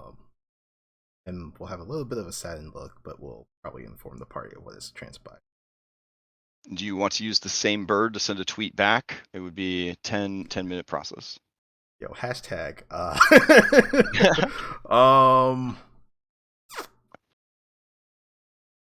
Queen of Elves wishes to destroy Ghost Lord. Will damn. try to convince party otherwise. Stay safe, my master.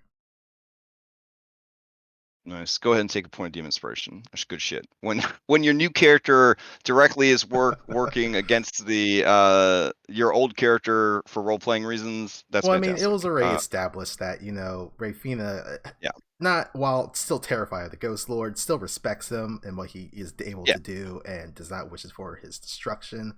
So yeah, we'll see how that transpires. Yeah, and her her passive perception and whatnots, and animals that could be spying and all that. Like, there's no way the party could have talked about all this stuff without her just very quietly kind of picking up on this stuff. She's a passive 23 perception, so just as good as Layla. Yeah, exactly. Yeah. So all right, then we'll head back, and you nice role playing challenge for your new character, or you keep it to yourself. I don't know. Yeah. All right. Yeah. Or she'll come back, but honestly, we just need her away from the Ghost Lord at this point. Yeah, killing her should undo the spell, and hopefully we can kill her before we have to kill him, but we'll see how that timing works out. Yeah. Because I'm sure we'll probably have to fight them both at the same time. Yeah. I'm going to see what I can do. I'm going to keep trying. I'd like to kill her on the first time, but it's, if we have to get her on the second time around, that's what will happen. Yeah. If we can, we can. If not, it just depends on how well the rolls go.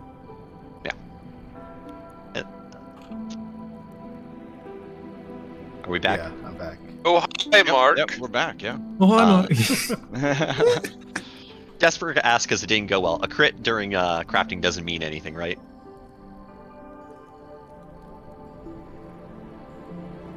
Wait, I'm sorry. No. What was the question for me? I'm sorry. A crit during natural 20 during crafting doesn't mean anything. I don't believe so. No. Okay. I'll double check, but I don't think it does. I think for simplicity's sake, we just don't worry about it, because failing is already bad enough because you're slowing down the process, and then adding a crit fail in there. But I will check right now. Let's see. I only asked because I made 3 out of 15 checks, so it's gonna take a while. Yep, nat 1s and nat 20s do nothing special. Period. Okay. All right. All right. So the votes are in. I see 3 votes for Overland and 3 votes for River. Oh no! All right. So then we will let RNGesus decide. Odd. You voted River. Just when you remember what happened last time we were on water. We have water walk now. Odd, it will be river. Even, it will be land. Here we go. Land it is. All right. Well, let me delete all my cool river encounters. No, I'm just kidding. Hell yeah. Don't worry. There's a river in Barovia, I heard. So you recycle, you reuse, to the detriment of all. Recycle, reduce, reuse. That's the DM motto. Especially the so. reduce part, reducing the party. Good times. I think in the morning, the party would see that a little bird has come to Rafina. She's speaking with it, and then she sends it on its way. There's a pensive look, and then a look of sadness as she kind of looks in the direction of Danlin. Yes? Friend Danlin, and I guess the rest of the party. I spoke to Warkolnaw, and he has informed me of some unfortunate news. Or sorry, Let me fight guess. with my master. Is it about Drellin's Ferry? It is.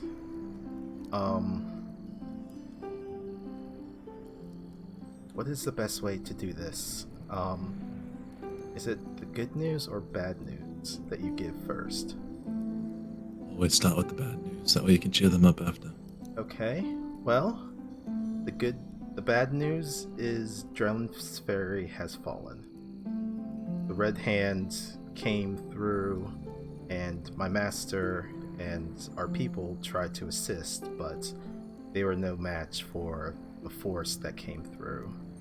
It was much more larger than we anticipated. We knew this would happen. It was only a matter of time. What's the good news? Well, the good news is that not everyone was slaughtered. It seems they have taken some captives. So not all is lost.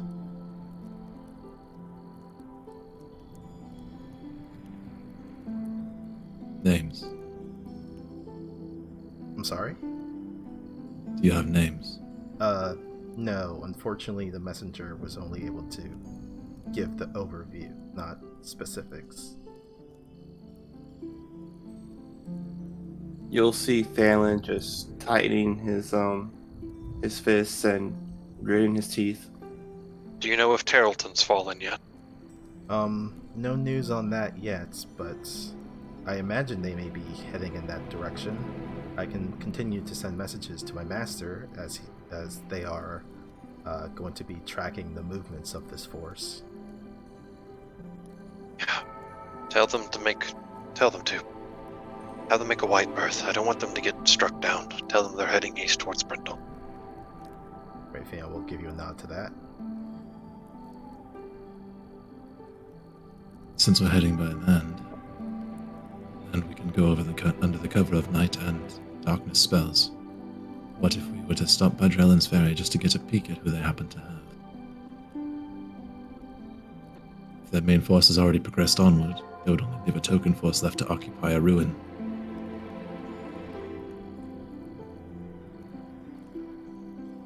We're on a very tight budget in terms of timing and everything. We still need to gather up a strong enough army to combat against the Red Hand, as well as dealing with the Ghost Lord. And as much as I want to grasp even the slightest hope, something may still be standing there despite what was told to me, I know better than to anticipate anything less than that. It's not about what's left standing, but the people within. She said they took captives. You want to build an army? There are forces directly that have been taken from us. Further, if they are to use those captives against us, more of our forces we already have would be disinclined to fight them for fear of those hostages being killed. It behooves us to rescue them either way.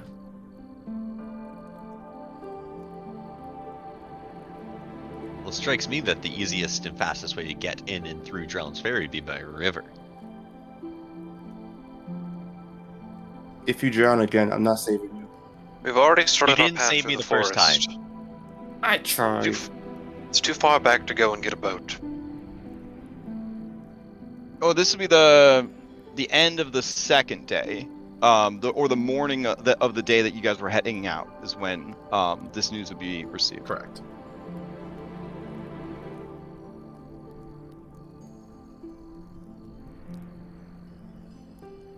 So We'll it's be spending completely up to more- you guys what you do with this information.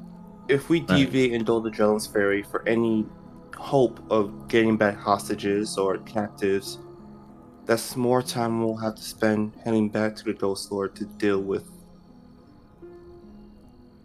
And my master did say that the force that they encountered was much larger than they anticipated. We do not know what it fully consists of, and, well... All the more reason to get a peek then, no? I'm not saying we fight them. I'm not saying we even succeed in rescuing these hostages, but it's worthwhile seeing who they have and how many they are if they have remained behind. If we find the opportunity to rescue these hostages, I say we take it. Wouldn't take more than a few hours. I agree. If the force seems feasible to deal with, we could even potentially slow them down a lot. They might return to Drellin's Ferry to re-secure their asset. Otherwise, they could be open and susceptible to a flank from behind, and they are strategic. I doubt they would allow this. Is Ragiar here? I think he'd be watching, listening. Just crackle of bones. Yes. Every once in a while, just to make It sure he's also alive. will kill them. I want to ask him Hold. on his opinion, and if he was in the same circumstance I am in, would he do it for his people? That's a big question. That's a faxpiration question right there. Oh my! A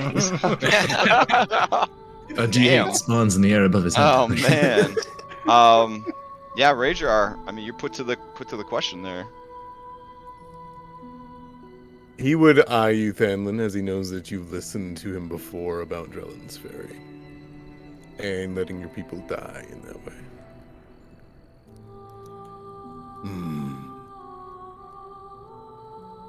You wish to be a reckoner or a savior?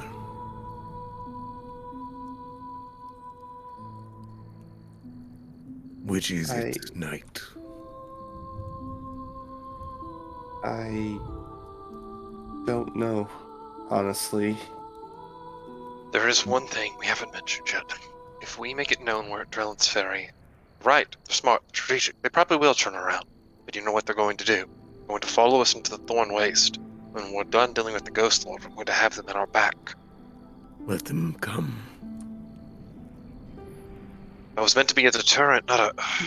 It is not their home terrain. The dead will rip them apart.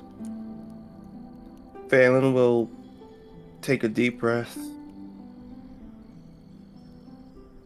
Drellin Ferry has fallen. Its people have been captive. And right now we are in no position to give them any leverage whatsoever. We head to the Ghost Lord. Going to have to disagree with you. All right, I'm gonna post up some options that I've heard from conversation. Well, I mean, when I brought this up earlier about wanting to go to Drellin's Ferry, people It's opposed not me. about, So as he said earlier, it's not about Drellin's Ferry. It's about the people that they held captive. well, yeah, he wanted to go It's there different. to, help them out. They're but always going to have captains. They know They feel it's a like captains psychological taken- tool. They'll use it, no matter what. Whether we save this city, they'll have Terrelton's, or Nemen's Gap. They will always use that as a weapon. Can't stop that. As we saw with the lizard folk, they probably could have, no offense, Rajan, slaughtered the whole lot of them, but they took captives as they saw there was some worth in them having. Whether And what if by the time we get there, What if that?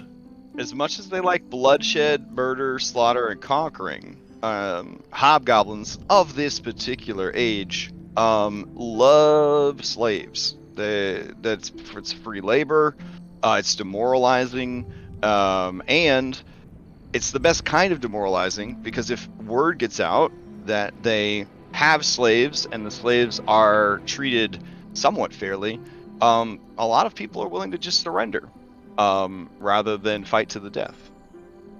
It's honestly lawful evil pro move. having slaves and actually treating the slaves somewhat well. So, I originally had argued against going to Drellin Ferry because I thought we were going to be moving eastward, but really every path we take has us going by it, really, or at least in some proximity to it. It's literally right in the way. You know, Thandlin, I mean, with that attitude. Hey, look, when I made this suggestion earlier, everyone turned me down. I said It we wasn't would for the try. same reasons. In like the fact that they kept useful people, like reach up and grab Jocelyn by the hand. Moreland might still be alive. They would most likely keep a blacksmith of his. I'm pretty sure Moreland went with the group that left Drellin's Ferry. He did not. He did not? He stayed? He stayed. Oh, for the... More than that, they are people captured during the fight. So before you cast your vote, think about Serana, as she might have fought as well. And she may be... I thought Serana went alongside. Yeah, and I'm pretty sure it's like all the... Yeah. Vote as many times as you like, because you could do more than one of these things. But your options are scout it out, only scout, rescue the captives, cause a ruckus to try and slow their advance, draw their attention to slow and distract, switch to river travel to pass directly through it, avoid at all costs. I feel like there's another option to where it's scouted out, and then based on what we see, make our decision. Well, Like that would be, yeah. I mean, so vote for both, because you're saying that you Oh, okay, you want to more than scout- one. Yeah, Got it. that's why you guys should vote for more than one. Vote is for as many options as you would like. Oh damn! 5 out of 6 want to scout it out. God, Okay. wait. Okay. I guess we're scouting it out. Nobody said that they want to switch to river travel to pass directly through it, so I assume you are approaching from the land. Yep. Yeah, I think going right That's- through that's the middle, many more I think going options. through the middle of town kind of makes it a little harder for us to Yeah, even with a pass without a trace, like it's hard to miss a boat in the middle of the fucking water. Like, Very I true. mean, sacks I out. You know what I'm saying? Sacks out. Let's do it. I did just Right. invest in a fire heavy You don't even need a raft. You just float. You just float down the river. You just float down the river on your giant balls. You don't even need a boat. Everybody's just tubing on their own sacks down the river, and you're like, "What's up, bitch?" I mean, Rayfina wouldn't suggest this, but maybe we can all just cling to the side of it and seem like we're just corpses as we just float. oh yeah, yeah. Corpse boat. I mean, Hopefully maybe. they'll just ignore us and just let us float by as we just passively look around. We make the boat Man. look like a giant swan, and then no one will mess with it. Phelan was this close to just turning his back to Drellin's Ferry. His childhood died with it, and it's like, And now they're gonna make you go and witness the horrors that have happened. Open your eyes. Wow. Just an appetizer for the horrors we'll face in the Thornwastes. On that note of the appetizers of the horrors you'll face, we'll take our break. okay. All right, cool. See you guys in a few. Alright, so hard. And one's like, when I'm trying to get out, they bring me back in. Exactly. Oh man. Alright, be right back, guys. I'm definitely just hungry for extra encounters. We passed up a lot of like random encounters in the Witchwood and Black Fens because we were on like the secondary Tiri Couture timer. We're on a timer no matter what. So me is like, can we really afford to do this? It'll take us like an hour. It'll be great unless you get taken captive, and then That's a huge problem. that is number one definitely. Like if we cannot afford to be a prisoner for any amount of time. Anyone have a cyanide pill? I've already implanted them in your teeth while you were sleeping. I please tell me you did. Yes, you're joking. If he didn't, then Rayfina will plant spores into you. Why? Because spore druid, that's why. That's a violation of You trust. would never know. Y'all foul. I thought y'all would. Y'all foul. All right, be right back.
Oh, I forgot to set an actual timer on the break.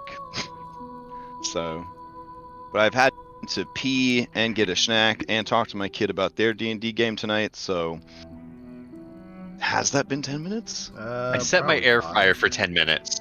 It's been Like what, 5? 5.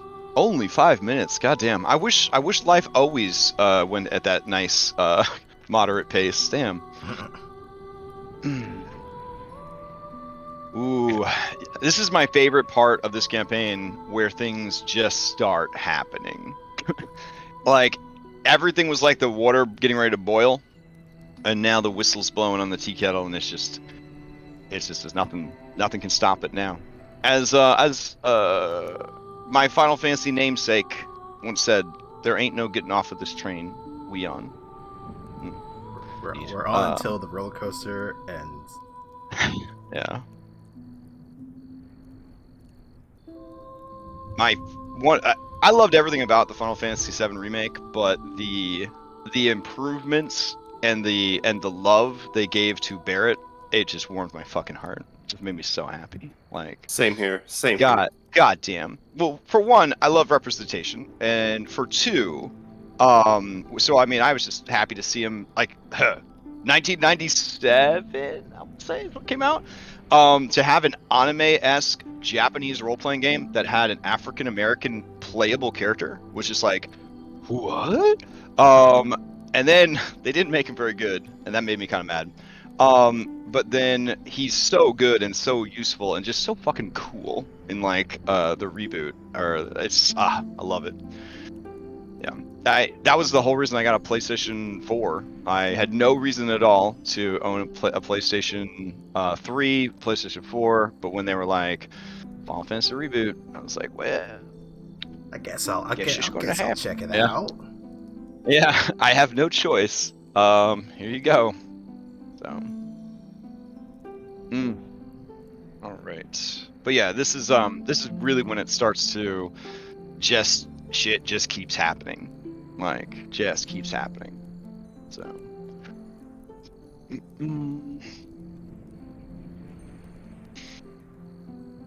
And what was interesting is I had no intention of telling you guys about Drellin's Ferry, but like Saya specifically said, I send a messenger, and then to check in on them, and obviously if they're receiving a message, that means that you were within range of Animal Messenger. So I think it was talked about. I think like last session or the session before that, I can't remember. Of the party wanting to reach out to Warkle now because he was in like the Witchwood, Drellin's Ferry area.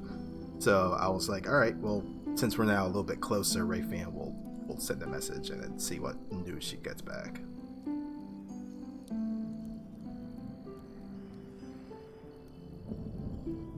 You couldn't just let me forget about Drellin's Ferry, huh? You had to bring it back up. I mean, You had to bring it back up. Friend Thanlin, it's your hometown. I believe it would be best for you to at least know the fate of your home.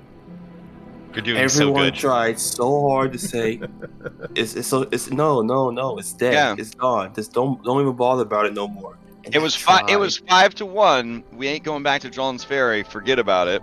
And then now it's 5-1. What the fuck, Thanlin? Of course we're going back to Drellin's Ferry. Exactly. And it's like, come on, you son of a bitch. We wanted to tease you about it a little bit first. Yeah. On the business card for Claws of the Veil, it definitely has Gatekeep, Girl Boss, Gaslight, like just on there. Just poor Thanlin. Poor Thanlin. Maybe it won't be so bad, huh? Fast, just put a burning mark over Drellin's Ferry. Just to remind me. Okay. Yeah, hold on. I'll grab one for you.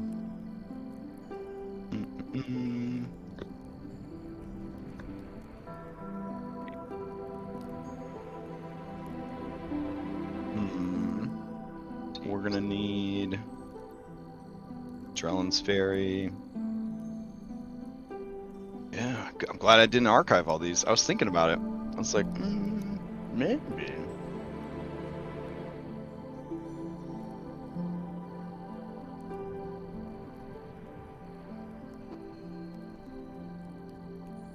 I have returned. Okay.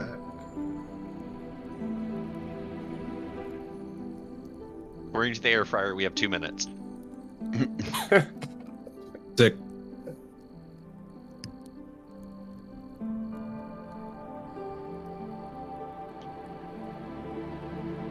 Is Rager there? He's It's really not. aware. Never mind. Answered my question. I mean, Rajar is there. Is Yeah. Ark there? Is the Yeah. is the real question? Yeah. Just be ready to receive new weapon.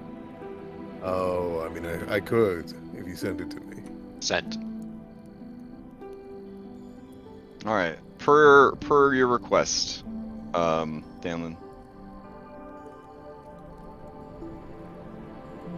And I don't That's have better. the ability to have it reflect the AC bonus, so you're gonna have to do that on your end. I There. appreciate it. Immersion. Mm-hmm. I do tarot to nets. What was going on with Discord? Wouldn't let me join the chats. It just kept saying connecting. Ugh. So, what? 2 weeks ago, you guys were like, "All right, here's the plan, y'all. We hit up the Tirkator, we go to Talar, Mm-hmm. and then from there we go somewhere else." And I was just like, Talar. All right.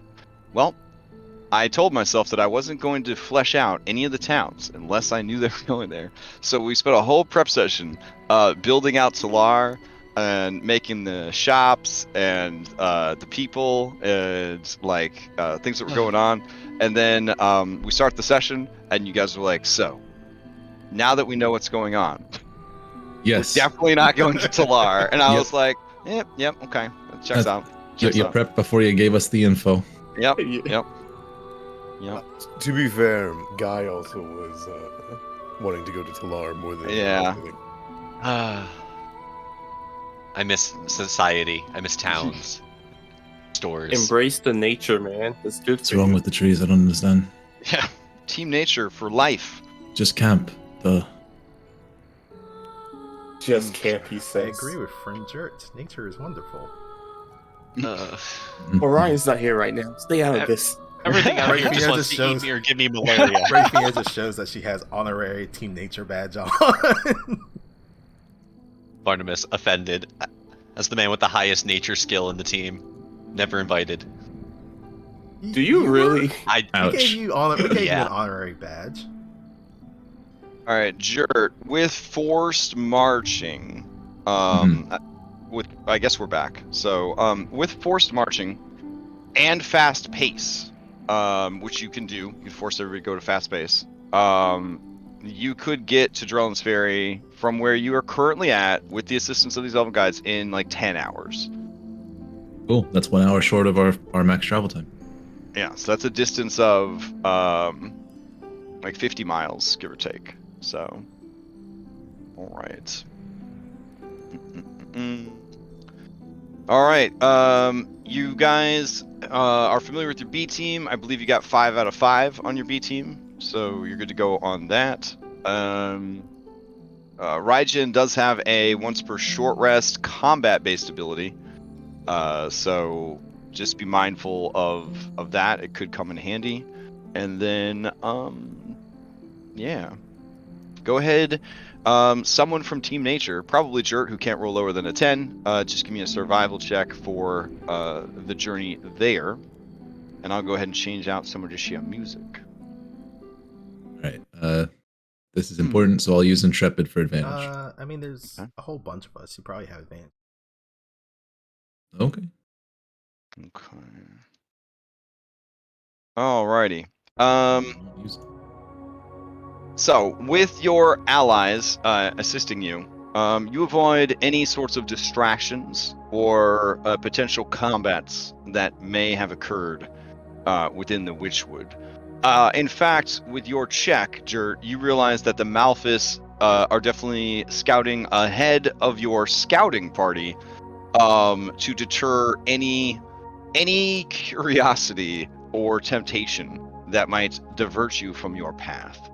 Understanding that you are on a mission and probably don't need the temptation of any sorts of random encounters, and thus you make a strong, straight course through the Witchwood, heading towards Drellin's Ferry, exiting, I suppose, right around the graveyard where so long ago you guys investigated some mysterious shambling corpses and some misunderstood bony boys. That would be 10 hours of travel. Let's see, you stayed there, so it would have been 1 and 2. Today's the 17th. You would have woke up and left around, we'll say 6 a.m.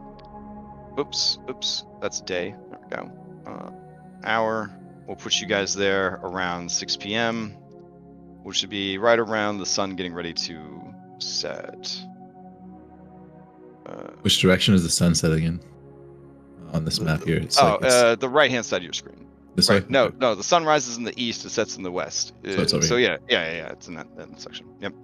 So long shadows, all of that. And let me see. I'm so bad at military time. I just need a fucking cheat sheet or like a mod that doesn't make me have to constantly calculate. Let's see.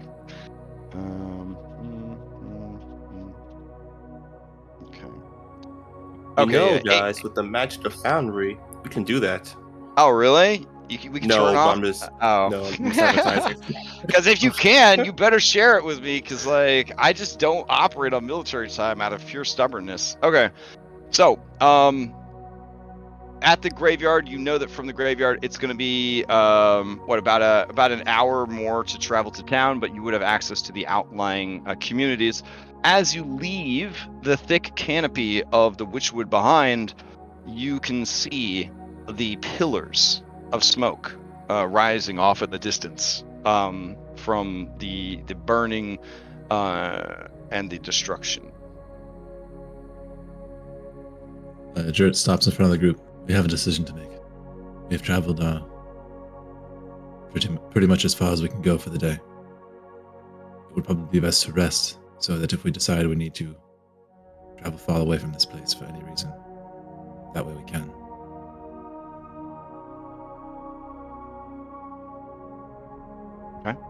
Does that mean you want to just camp at the graveyard? That's what I'm suggesting, but I don't know how everybody else feels about that. We travel 10 hours, right? Yes. Would that still be part of the 24-hour limit we have for a long rest? Because I'm not. Well, we have like 11 I hour mean, limit. you would just set up camp and long rest and then continue in the morning. So, yeah. Okay. Yeah. So what, we only have 1 more hour of forced marching before we start making checks? Is that the idea? And that's going to be gone when we get into town, so we won't be able to travel once we get to town In case we need to make it hot. without making checks. In case we need to make a Yeah. hot exit. Good point. Agreed. All right, let's find some trees, perhaps near the graveyard. Set up a discreet camp. No fires tonight. Oh, could I have on the journey here for 6 of the hours spent time in my ring making checks on the thing while they journey to camp? Oof. If that's how you wanted to use the ability of your ring, mechanically and raw, I don't think there's anything I could do to stop you. So yeah. So, yeah, then I'll make those checks behind the scenes. But I can now, as a new feature of my craftsman ability, bring out the working set that I need to craft outside of the ring. If need be, like when we start camping, I don't need to go into the ring to craft now. Oh, okay. That means you actually will be not sleeping in comfort and amenities. You'll be camping for real. Yeah, for the first time, probably. Wow. Okay. Well, let me tell you, this is Fantasy Florida, so there's a lot of mosquitoes, and it's very humid and very damp, moist. It's a moist experience. I miss town. Yeah. I feel like this is bucket list for Barnabas. Never again afterwards.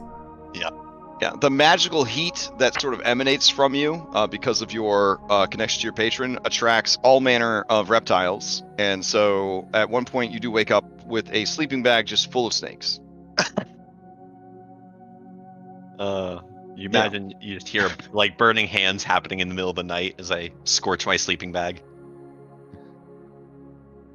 Is there anything that people want to do for camp? I'll just bring you over there briefly, and then you guys can sort of decide if you get up to anything.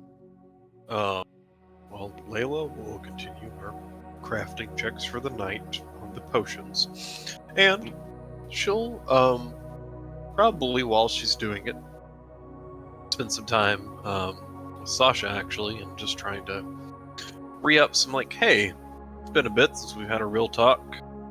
Have you made friends along the B team? How's that been? You know, just having a casual conversation. Okay. Yeah. She is definitely feels like she has found a new guild, as it were, like a new thieves guild, and so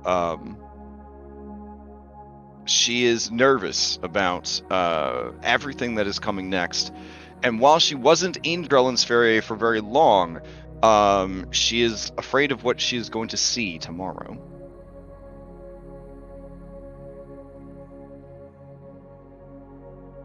Oh man. Yeah, Layla admits it probably is not going to be a very comfortable sight, but just understand, we're gonna push through it. It's just gonna be like this for the time being. Eventually, it will look better. It can be rebuilt. She listens to your words of assurance, but whether or not she is fully convinced is unknown. All right. So everybody by now knows the whole process and deal. If you guys are interested in doing camping activities, just throw out your contribution to set up the camp. Once we have that, we know the DC. You can do your other camping activities.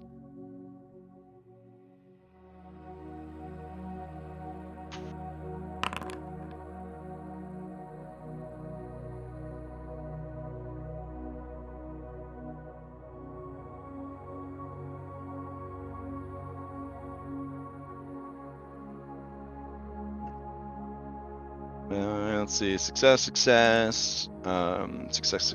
We just need one more. It looks like from nope, everybody rolled. Okay, so there was only one. There's only one failure. So the DC is 10 at this decent campsite.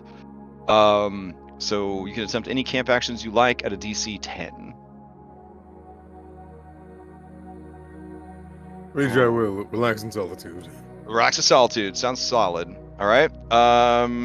What about? I'll just go down the list here. What about Barnabas crafting? I'm going to use my crafting and Gina's crafting and Jocelyn's crafting to continue to work on the interdimensional shackles, putting me at an additional 5 checks for this day. All right, fair enough. Thanlin, what are you getting up to? He'll sit in solitude away from the group, staring off where Drellin's Ferry is. Uh-huh. And he'll Yeah, just... at night you can see these sort of burning pillars of smoke, kind of lit a bit by the waxing crescent of the moon that is trying desperately to illuminate the sky. He'll just contemplate in silence, Okay.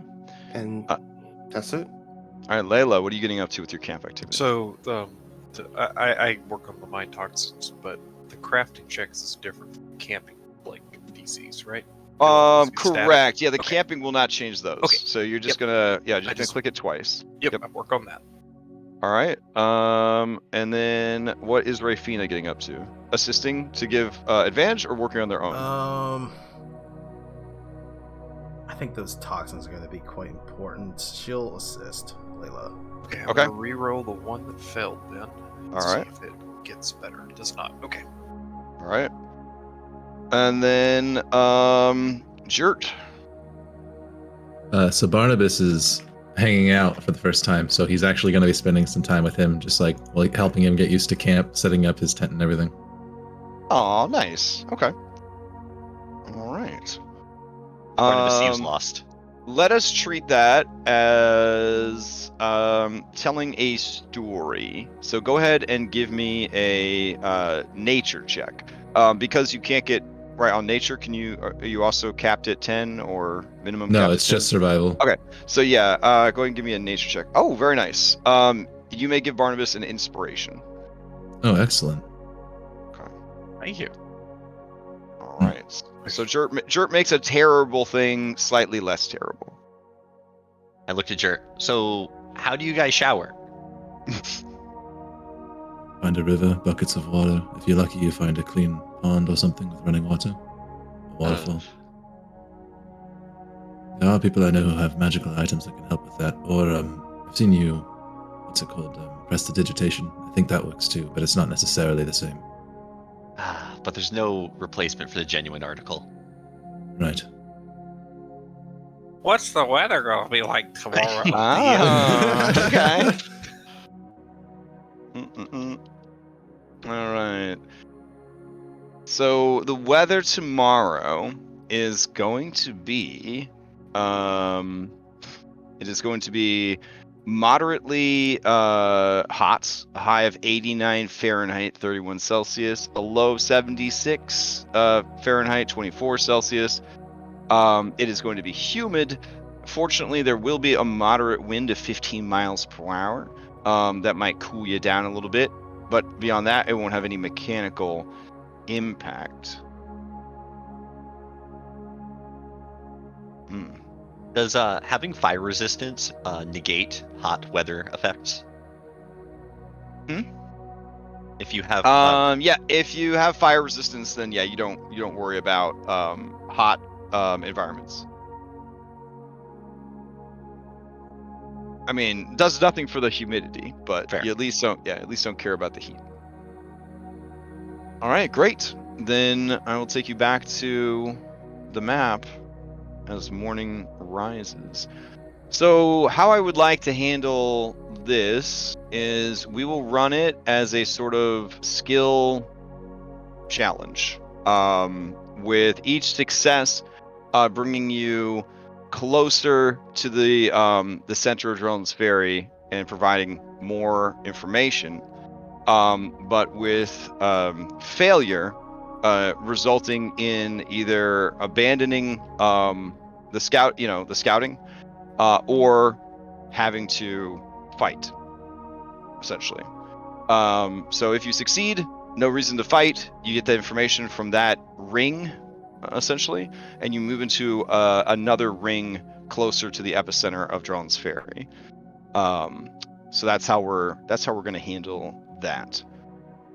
Can we use like daily use items and spell slots to bypass some of the checks? Do auto succeed? Yes, I would accept daily abilities and consumables of of note to do it. So like, drinking a flask of water will definitely not assist you, but Yeah, right. other stuff. Yep. All right, so that's the general play here. I think would be the best way to sort of represent all of this. Each ring, each attempt at a ring is going to take about 2 hours, like an hour or two, to get a general sense of what's going on. So this is going to be an investment of your time.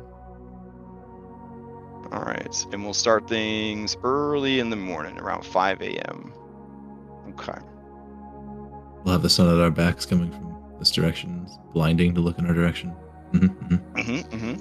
So your first order of business is you are trying to essentially scout the outer perimeter and assess the troops that are here. So scouting and assessing is this outer ring, and you're trying to avoid detection. All right, let me change the music here.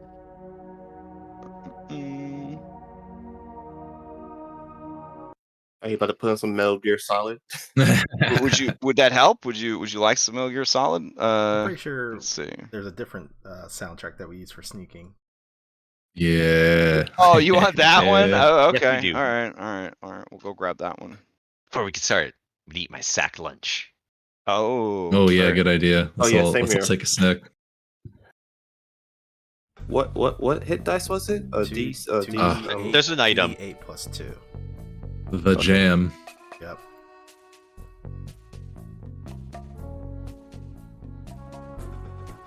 And let's see. Oh man. Hell yeah. 7. Okay.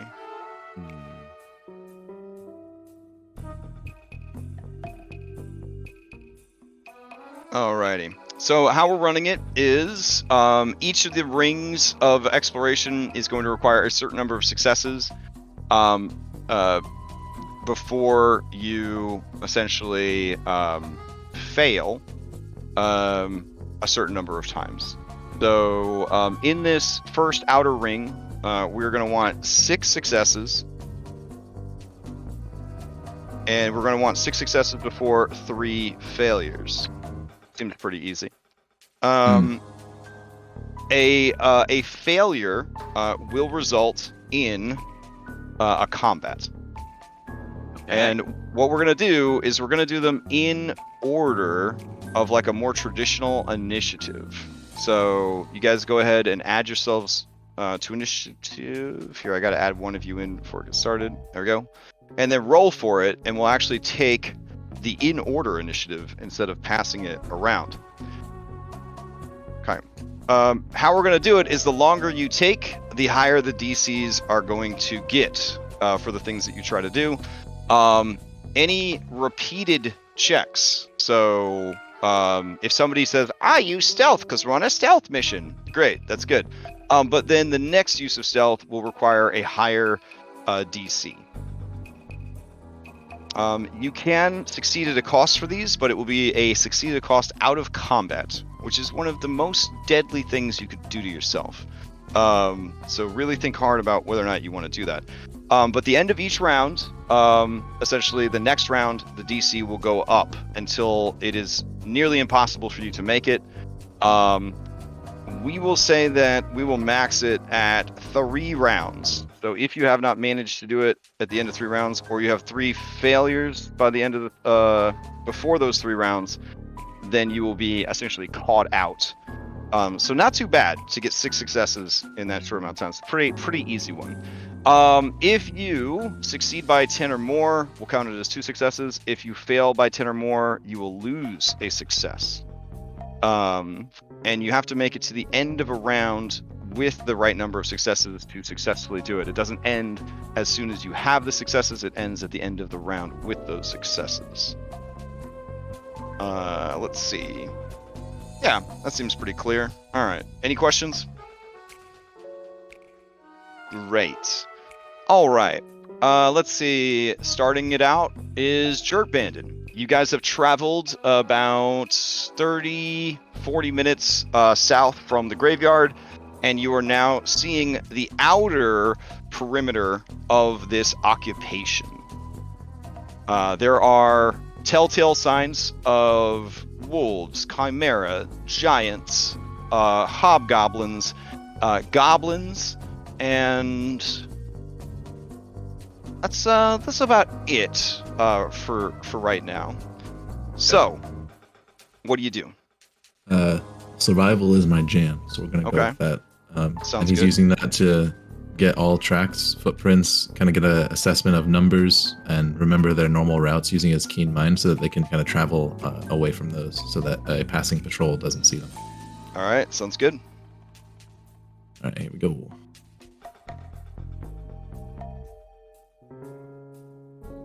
Okay, so in this challenge, survival was one of the secret skills that I wrote down ahead of time that would have a lower DC than the others. So you do succeed. You have 1 success. Okay. Next up is Stanlin. He'll try and use perception to see how many each patrol unit has within their rankings. See what forces they have stationed by the walls of Drellin's Ferry, or at least the outer perimeters. Okay. Any Yeah, sentries? these people didn't have any walls around their town. I know. Yeah. Okay, so go ahead and give me a perception. Okay. Okay. Unfortunately, even with the reduced DC, your 9 was not enough. Not even within a certain range? Not even within a certain range. Okay. Okay, so that would imply, since it would be 3 extra, that the DC for the for a reduced challenge is not 12. So just keep that in mind. All right. That brings us to Radriar. Probably gonna get caught by with his whole stealth of passive 4 coughing. Probably gonna get caught by an animal or a slave if they're out picking or something like that. Yeah. And he's just gonna give them the eye and terrify them so much that they're never gonna talk about it. Okay. Keep them off of our backs. All right, so you're readying a mean mug in case you stumble upon someone to make sure that they stay silent. So that would be an intimidation.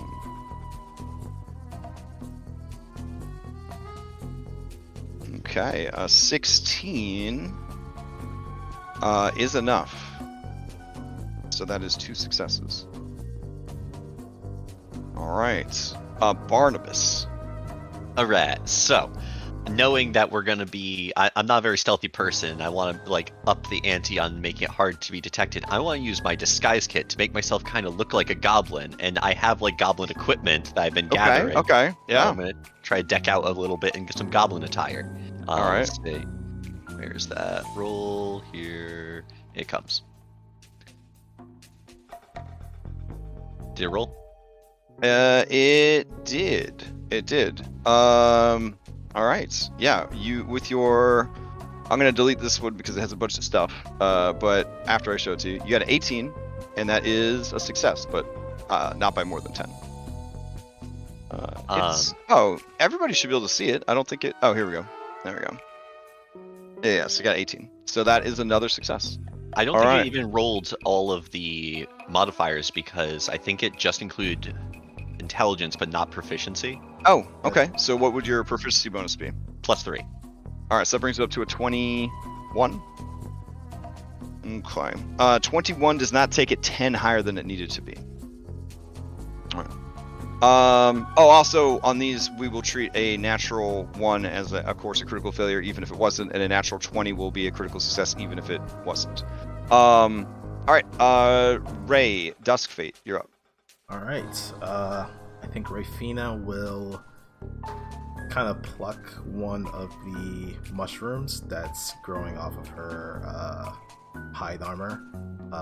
And we'll kind of crush it in their hands, and then we'll kind of like mumble to it and then blow it out into the wind as they're going to cast Detect Traps.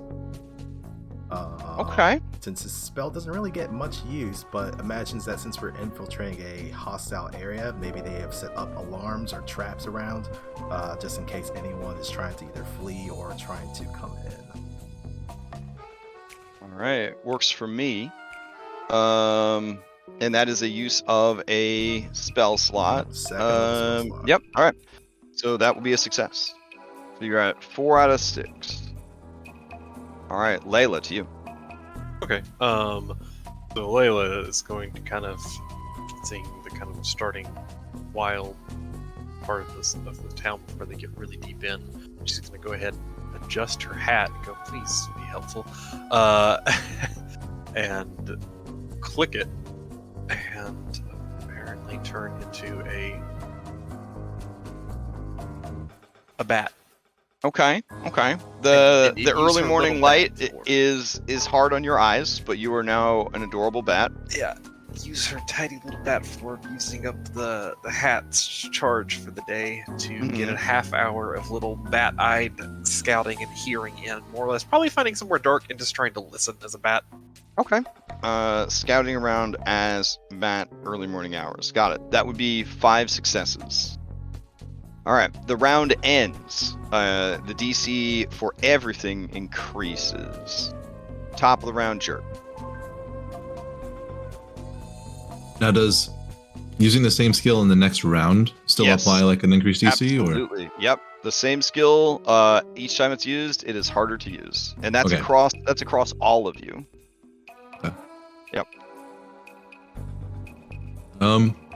Nobody's used athletics yet, so Jert is going to Metal Gear Solid style pick up a bush and use it as cover. Okay. Just carrying an actual bush with you, dropping down below bush. Okay. Ooh. Hey. All right. A 20 is a success. So you now have 6. You guys just have to maintain to the end of the round. Seems easy enough. All right. Danlin, to you. Whatever you do, you just don't roll a 1 or fail by 10 or more. Okay, hear me out. Uh-huh. If we see a nearby goblin or hobgoblin, Or, accumulate 2 more failures. That would be bad. if we see a nearby goblin or hobgoblin off Mhm. by themselves, could I sneak up behind and put him in a chokehold to knock him unconscious? On this particular challenge, I would not be allowing any attack rolls. So if you had a combat feature that was once per day that you'd like to use, you'd use that to explain doing this. But otherwise, we're not using attack rolls or anything. Combat feature. None of this is useful in this situation. Okay. Oh, since technically the armor I'm wearing is from one of their troops, could he find a helmet off on its own and wear it to disguise himself? If you do not already have the helmet, it would be not a part of this scouting mission to look for said helmet. I don't have it. Okay. I know that you're worried about your hair after the fire incident, but what do you do to contribute towards this mission? Using the materials you have on hand. I could try and play off as one of their soldiers who's just doing a fake patrol around. Okay. Since I'm technically wearing their armor. Uh-huh. If that's allowed. Yeah, do you have a means to cover your face and hide your face, or it sounds like a disguise again, which otherwise you're just hoping that from a distance they think you are one, and I would say that you could try that, and it would be a performance check.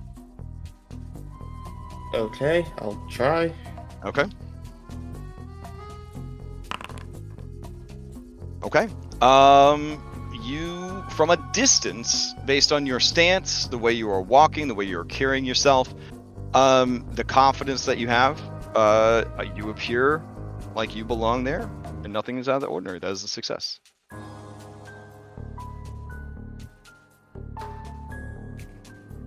All right. Next up is Radriar. Is it possible for Radriar to keep his allies telepathically and emotionally focused by using persuasion? Yeah, that sounds good. Just basically keeping their spirits up, reminding them of what is important here and what is at stake. Yep, that works. A guiding grandfatherly hand. There you go. Your wise words provide another success. There's no chance, statistically, of you losing these, but there is a chance of getting 2 failures because 3 more people must contribute. Listening to wise Radriar's words, Barnabas, your turn is up. Love being a halfling and not worrying too much about nat ones. All right, so what I'd like to do, you can tell me to fuck off if this is too bullshit, but I imagine at some point, because Barnabas is bad at stealth, a goblin approaches him and he tries to pull off his disguise by using forgery tools to pull out a message written by commanders to basically distract them. Ooh. I would say that requires so much time and effort to craft in advance, and I know 100% what you've been focusing your crafting on. I would say, yeah, Fair. get the fuck out of here with that bullshit. Okay. Yeah, Then yeah. in that case, I would like to just try to investigate the area around to. Yeah, sounds good. Okay. Do investigation. All right, that is a success. All right, Ray and Layla, you guys just don't need to fail, and you'll have this one locked down. Alright, well, I'm going to do another auto succeed because I imagine there's corpses around. Ray is going to kind of kneel down next to one of them. Kind of will take another mushroom, kind of crush in her hands, and kind of let the spores go into the corpse, and will cast Animate Dead, and will come. Oh, jeez. Command it to rise up and just start walking and causing a distraction for the hobgoblins to think that maybe there is still a survivor trying to run away in the opposite direction. Okay. What is the casting time of... It takes a minute, I believe. Okay, then that should be fine. And I have control of the undead for 24 hours, but I don't think it's going to live that long. Okay. Then that would be another success. All right. Statistically, there's no chance of failing this. So Layla, you don't have to roll anything because there's no chance of losing this scenario. All right. Well done. You guys learn. Oh man, whoever's mic is doing that. Lex, it's your mic again. All right. Okay. So you finish scouting the outer ring around the town. The forces assembled there are vast. In fact, you get a sense for just how many there are, and I will tell you. It numbers in the hundreds, and they come in all sizes and shapes. The banners of the Red Hand are just sort of fluttering in the strong breeze of this hot day. Winnable. So let me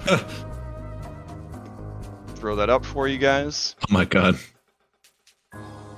So we're heading back, right, guys?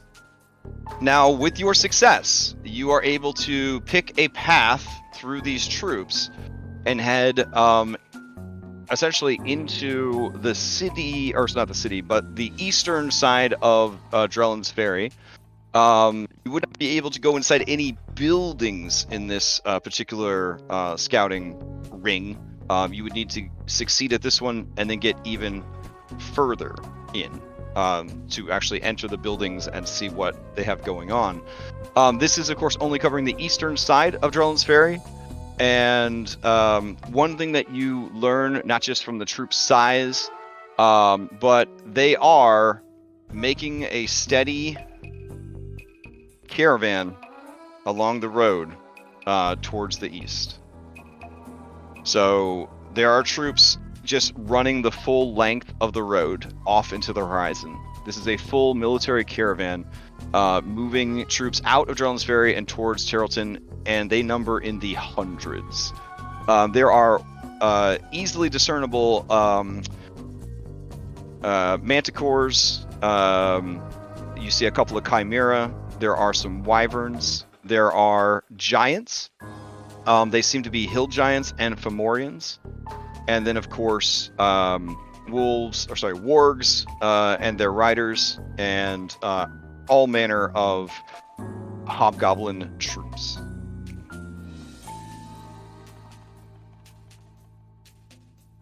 So, do you attempt to go deeper? I will say that if you do go deeper, and then you try to get out, you'll have to do the previous challenge again to find a way out without being detected. I think this is good enough, guys. We can go now. You mean If he's happy, I'm happy. I'll throw up a Wow. poll. We haven't found out who they've captured, but I didn't think the entire force would still be here. We also, according to Well, the fact that the caravan goes off into the horizon, right? Like it's relatively flat land here. So that's like 2-mile stretch of road that you're looking down, and you just see disappearing into the far off horizon. It's just these troops moving towards Tarleton. But there's still a tremendous presence within Drellin's Ferry. Like there's still plenty of troops there. So there would certainly be more answers if you went further in. I have a question. But How's Jocelyn's determination doing, with knowing her father's maybe there? I mean, that's a rough question to ask, buddy. She, every time Jert says we have to find out who they've taken, her jaw clenches tighter, and you hear the grinding of her teeth, and you hear the clenching of her fists. She definitely wants to go in there and find out what happened. Guys, let's do it for Jocelyn. But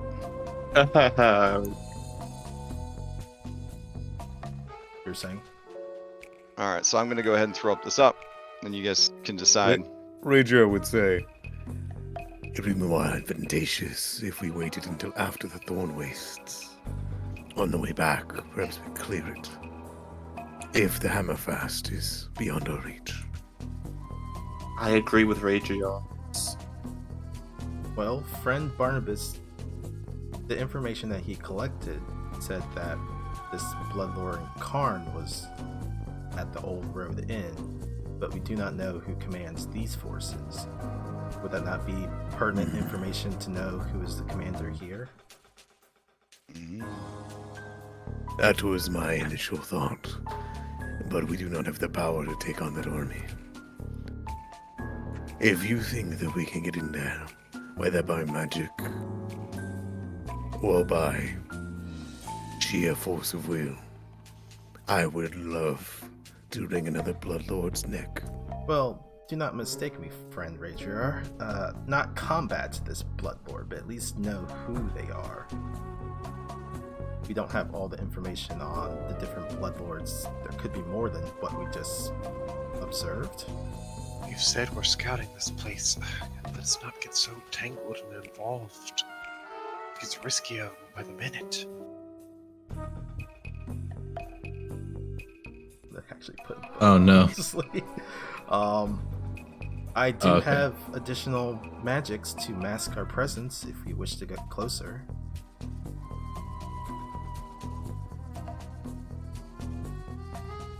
Though friend Orion did task me to make sure that you all are safe, and this is very much in the opposite of that request.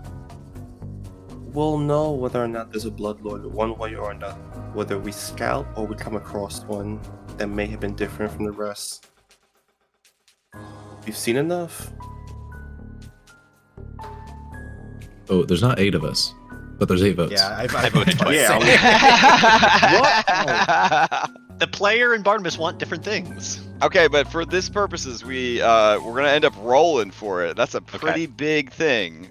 So I'll try make to a- reduce yourself to 1 vote, and if it's still on the fence, we'll let RNGesus decide, and that will essentially be what your B team members tried to pressure you guys into. So we need to see 6 votes there, one way or the other. I'm down. Yeah, somebody else voted twice as yeah, well. I voted twice. She'll listen to what Orion had told her previously, try and keep you guys safe. So, we good. Okay. All right, so you guys pull back. Now there is the issue of crossing the road. Because there's just a non-stop supply line of troops. How are you going to get south? If we run really fast. Yeah, how wide's that road? Can I misty step across it? mean- The road is not particularly large, but there'd be a lot of eyeballs on you. Yep. Why don't- trying to, yeah. for sure. Why don't we cut across where the docks were in Drellin's Ferry, where we dealt with the Gremlin nest? There are caves down there, and we can cut south through the river along the banks. Not bad. Would you like the bad idea? I No. Enough. I'm gonna power through it anyways. We have enough sets of Lamilar armor for us all to wear Lamilar armor, and we can just walk right through. You want to bet? Damn. I would sooner be caught dead wearing their armor. He looks at himself. But I could be persuaded. I like Layla's idea. Okay, so Layla, you want to go along the coastline, kind of staying out of sight. Right, we'll make our way to the docks of Drellin's Ferry, kind of Mhm. where the dock workers were, and then from there, just follow the kind of coastline and the bank. Okay. All right. So this this challenge right here is pretty simple. You are just trying to stealth past enemy lines, utilizing natural terrain. Those words may have contained clues as to the hidden skill. All right. So, for this, we are going to need 6 successes before 3 failures. There are 3 skills that have a lower starting DC than the rest. You must make this challenge because you are so close to the town at this point. You must make this in 2 rounds or less. Easy. Failure indicates that we will bust out, more than likely, the town docks map, and I'll just drop a whole bunch of random encounters at once to kind of represent the sheer quantity of bad guys. The book actually provides a number of suggestions for that, so it's pretty exciting. Okay, so let me clear the previous initiative. All checks and everything from the last one are reset, so you can choose the same ones again for this challenge. All right, there we go. But you do have to proceed in a linear order as per your initiative rolls. No, why am I first? You got all the options. Yeah, you got pick of the litter, baby. All right, looks like we got everybody up. Thanlin. So you have been led to, if we zoom in super close on the map, so close, use that mouse wheel, you could imagine what's happening here. You have moved outside of town to the river's edge. And now Team Nature is leading you guys down, like basically like ankle, maybe even thigh deep in the river, so that you can duck down into the river itself to try and conceal yourselves if danger is coming. And you have the river bank protecting you from anyone on the east side of the river. And the river is, as you look on the map, pretty fucking big. So the chances of people seeing you from the western side of the river are unlikely. So this is a very smart plan. In fact, Layla, take DM inspiration, because it's a very good suggestion there. So what are you doing, Thanlin, to ensure the success of this mission? I mean, he'll try and perceive any threats amongst the river, because we fought a river troll, so he doesn't want that coming up on us. So, Right. could you use perception? Yeah, go for it. Give me a perception check. Okay. Do you guys mind if I use a fan spell for this? It's our only fan spell. How many do we have? One. Oof. Oof. Oof. I don't think so. Yeah, that's not We a. need people yeah. to start All right, spending fan spells on us. Come on, guys. Well, there's the other groups that are having a rougher time, I think. I don't know. All right, Curse yeah, Shot's okay. fine. Okay, so go ahead. I think people are just bribing the other group to try and go to yonder already. All right, with a 16, you succeed. That was not one of the hidden skills. So 1 success. Okay. Next up is Jert. All right, we're gonna do survival to cover our tracks. Okay.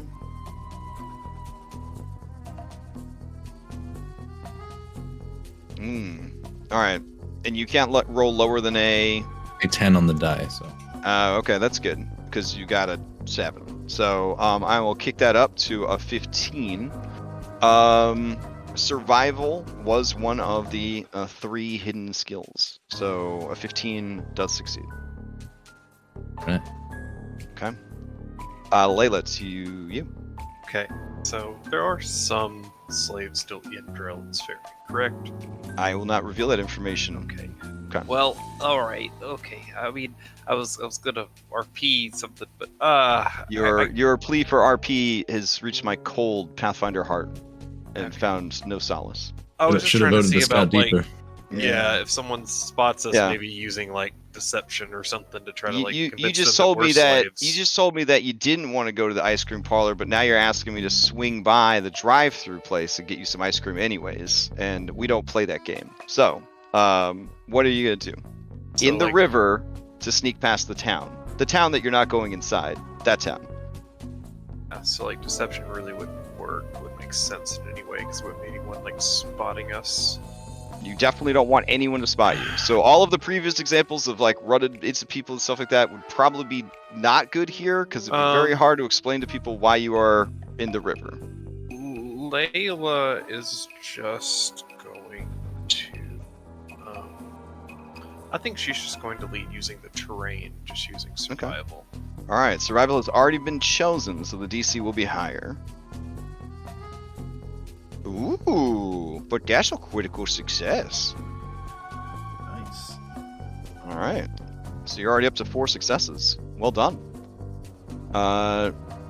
Rafina, Layla's plan was perfect. They are executing it flawlessly. What do you do?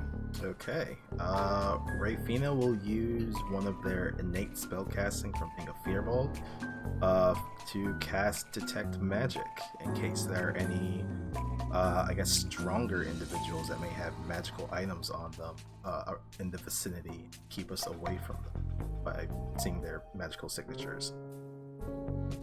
Detect Magic is like a level 1 ability. You guys are already level 8. Okay, I will. I don't know if that's really enough to be an auto success at this point in your career. Okay. I don't know. Okay. Yeah.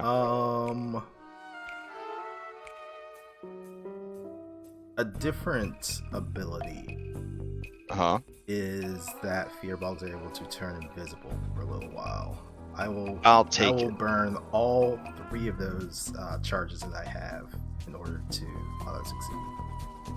All right. So anytime you think you're being that you think that someone is nearby, someone is pissing off the side of the riverbank, whatever, you turn invisible, sort of out of a sense of self-preservation more than anything else. All right. So we're at 5 out of 6. No pressure at all, Barnabas and Radriar going into this. Must have been the win.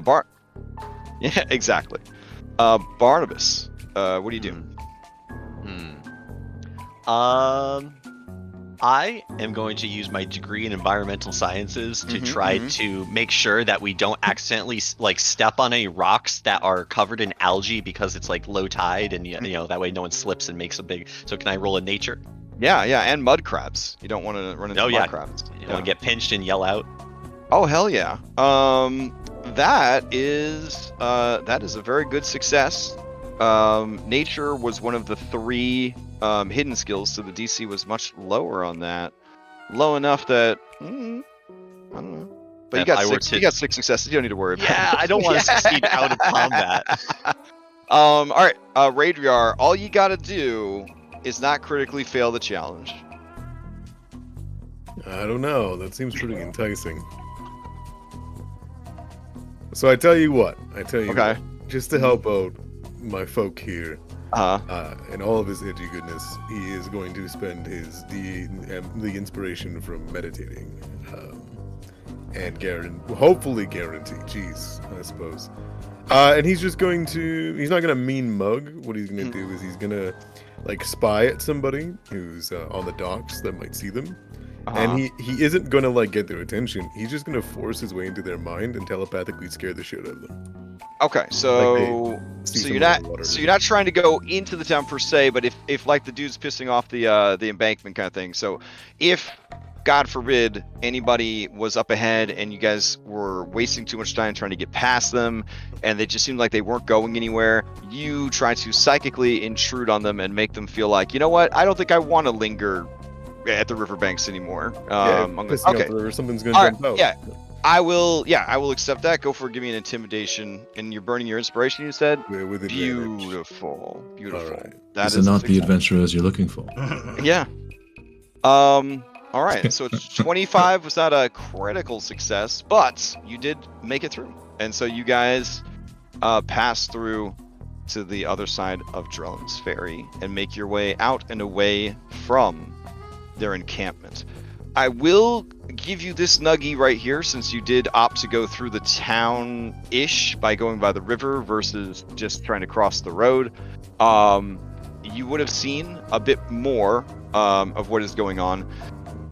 They are running several ferries, not just the one that was in Drellin's Ferry, because you can't actually see that one, but you do see that they have rafts essentially that they have made, and they are running supplies and troops even now to and fro across the river. And that was probably the hardest part, was sort of timing it so that there was no ferry unloading troops or arriving with troops. And there is still this is a very active military base now.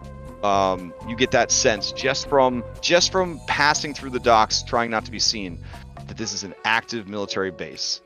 And you would see that they have some of the river folk operating the ferries.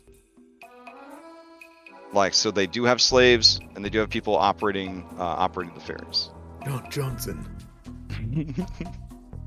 Where is that son of a bitch at? John Johnson for sure stayed behind because ain't no one taken their land. And John Johnson is now having to ferry the enemy troops to and fro across the river. We have a man on the inside, guys. They may have taken my land, but at least I'm still on it. Yeah, it's awkward. I mean, the guy actually did look pretty beat to shit, so you get the sense that he was broken. To kind of be pressing the service, that he didn't just roll over and take it.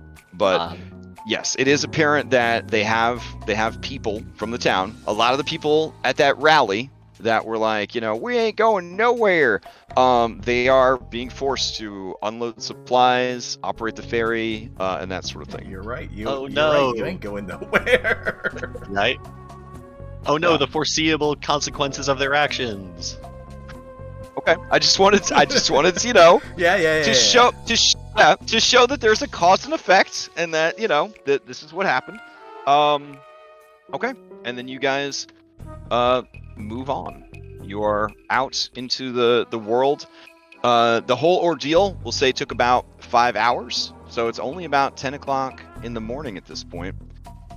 You were not here for the attack, but I will show you the official artwork from the adventure of how the adventure thought things would go at Drellin's Ferry.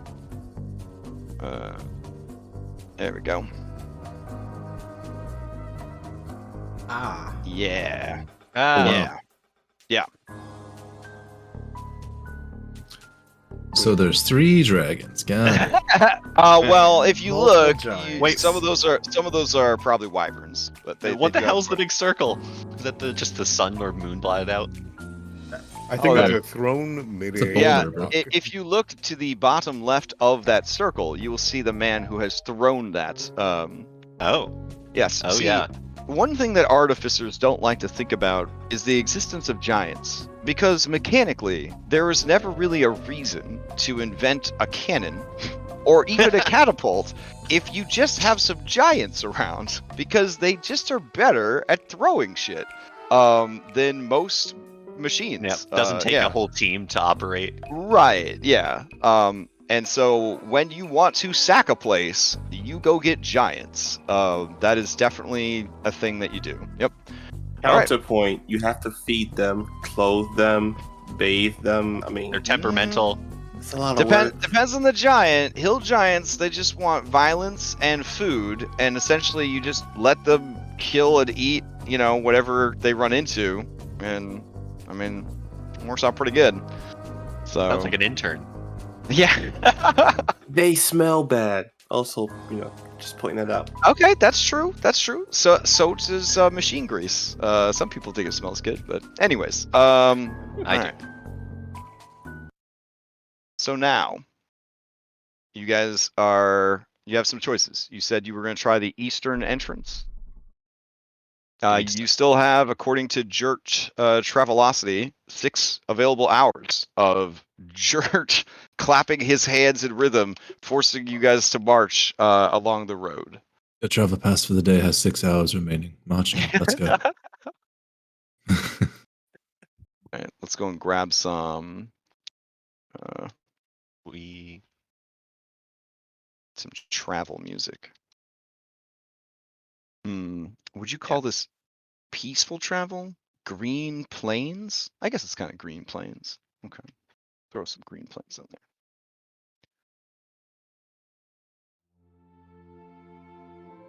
Aw, definitely the peaceful music that I want to hear after I've witnessed the town I lived/helped in occupied by enemy forces. But kind of appropriate because you're leaving that behind. Yeah, Ray was probably gonna walk over to Thanlin and be like, "Friend Thanlin, how are you doing?" Okay, that's good. Yeah. I told you the news that it was pretty bad. You saw it for firsthand. So how are you doing? Yeah, Thanlin, you see Rafina tucking away her How to Human guidebook, where she checked the the chapter on grief, and now she's approaching you and trying to make this connection. I'm doing okay, Rafina. You don't have to worry about my mental state.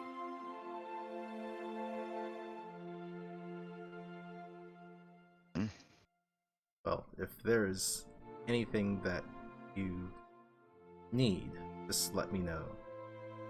I will do my best to In help. fact, I do actually. Can you please stand still? Yes? Thanlin will cry on her shoulder. Oh. From a height standpoint, Rafina is like what, less than 7 feet? Oh yeah, that's boobas. Yep, those are booba pillows. Oh my god. Yeah, booba pillows. The best place to cry, as seen in Fight Club. You just put your face in Meatloaf's titties and you just cry it out. So I think she'll be initially shocked, but then remembering how to console friend will just continue to bring him in and just kind of pat him on the back of the head.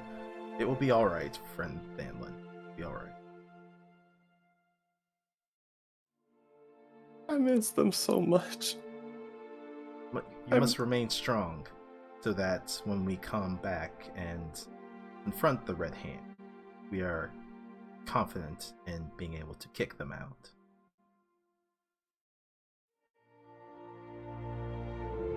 I hope I have that confidence when the time comes.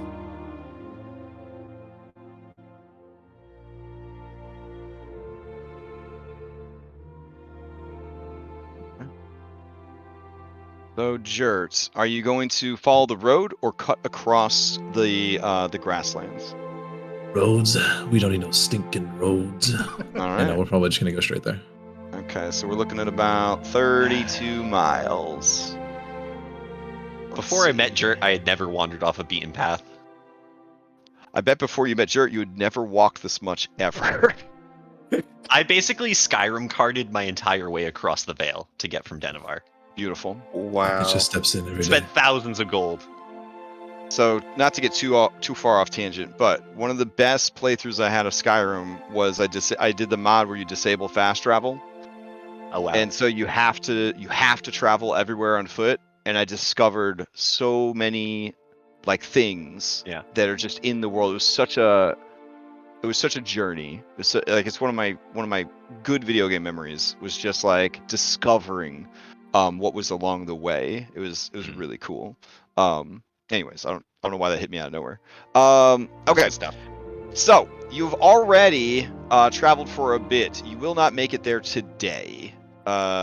With the 32 miles you have to cover across the plains with all of your party, while also, I'm assuming, trying not to get noticed by any patrols of the Red Hand, or are you hoping to get noticed by patrols of the Red Hand? I don't know how bloodthirsty are we feeling, guys. I'm feeling pretty bloodthirsty. We skipped a lot of encounters in the Black Fens. After seeing Drellin's Ferry like that, he wants to sate his anger. So Oh, yeah, damn. Phelan's feeling pretty bloodthirsty. Shirt pulls out the Doom mixtape. Pops it into the cassette player. Don't ask me why I got it. Wait, hold on. We need the rest of the party's opinion about this, okay? All right. Here, I'll throw up one more poll real quick. All right. Stay hidden. Question mark. Rampage. So stay hidden. Add options. Y'all don't even have to fucking ask, Radrion. Let fate decide. We lost Orion and Guy, the two reasonable people on this Invite party. attention. Okay. All right. Layla? I mean, that was a quick 3 snap votes right there, guys. Come on. Wait. Come on. Why are there 8 votes again? I voted twice. I mean, Ray will do what you guys ask, but if you guys feel like venting, then she will vent alongside with you guys. But I think from a logical standpoint, she would like to continue staying hidden as we go to the Thornwastes. Yeah, I think we're risking way too much. Probably. Actually, I guess let fate decide.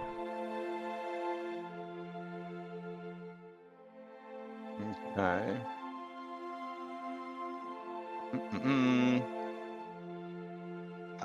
Classic. I was like, why aren't you loading? And I hit the button over and over again, and then it loaded. Three or 4 times. So let fate decide and invite attention. Okay. Well, in that case, you make a pretty good pace then. You can choose to camp in the grasslands or start moving closer to these sort of haunted woods that ring the Thornwaste. Let's camp in the grassland. Oh, okay, in the grassland. Friends, Alright. one thing to bring up. If the Red Hand do find us, and just to be clear, we have to kill all of them. If any of them get back, they may inform the Bloodlord in the Thornwastes that they have spotted us nearby. Kill them all. No, okay. Let's. Our track record's not great. Yeah, we're Only really with the bad. Bloodlords. What about those mutated lizard folk and the war singer we just let? We irreversibly detrimented the environment of the Black Fens by letting them get away. What do you mean let them get away? You act as if we had a choice. We can agree to disagree on that matter. We all would have died.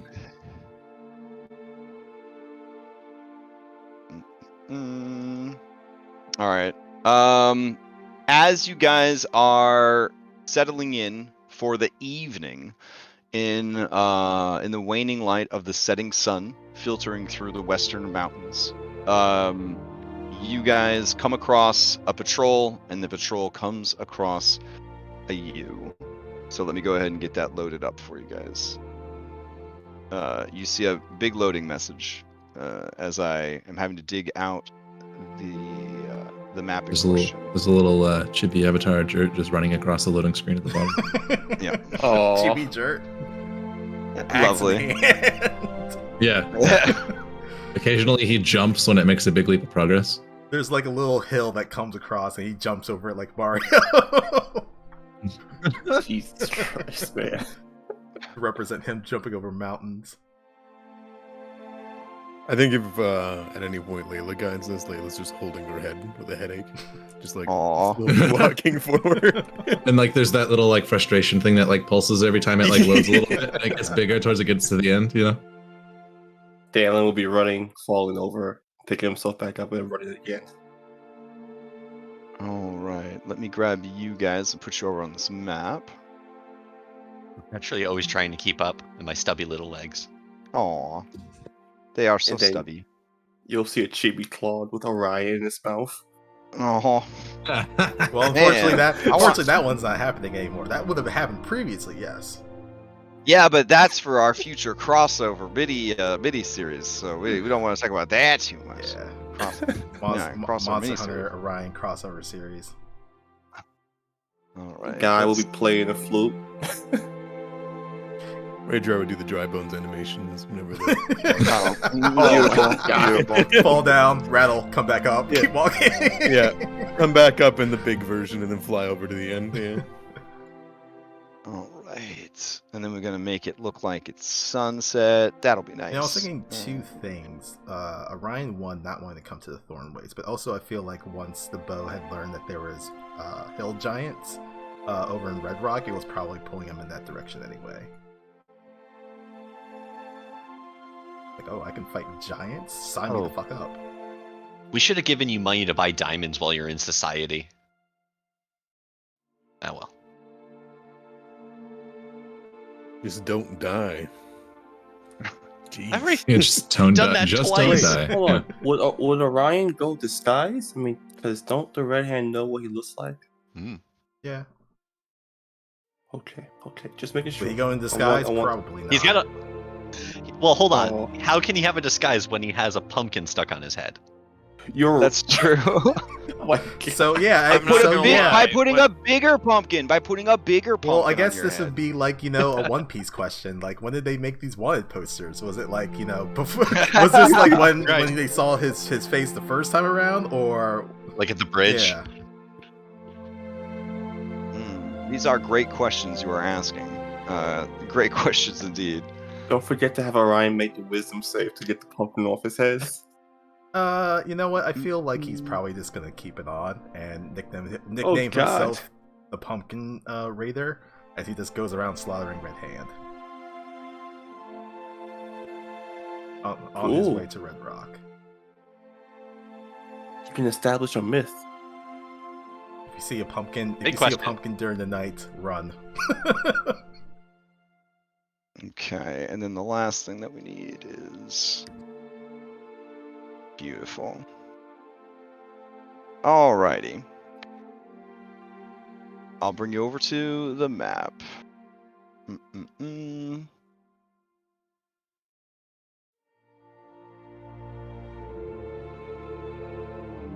Alright, so, Jert, you found a sort of lowland area in between many rising hills that should shield you from any notice and give you guys a good place to be protected from the wind and anyone passing nearby, unless those passerbys noticed you and have been tracking you and are now upon you.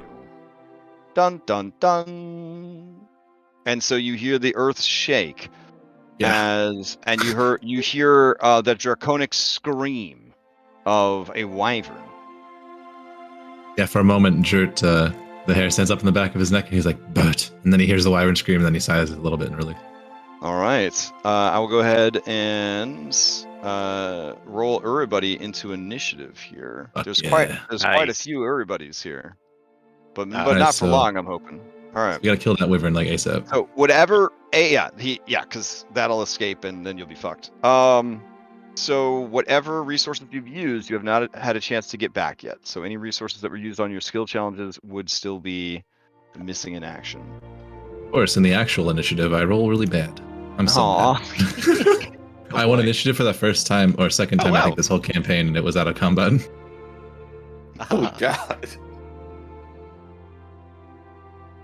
I think I got it. Hopefully you got it.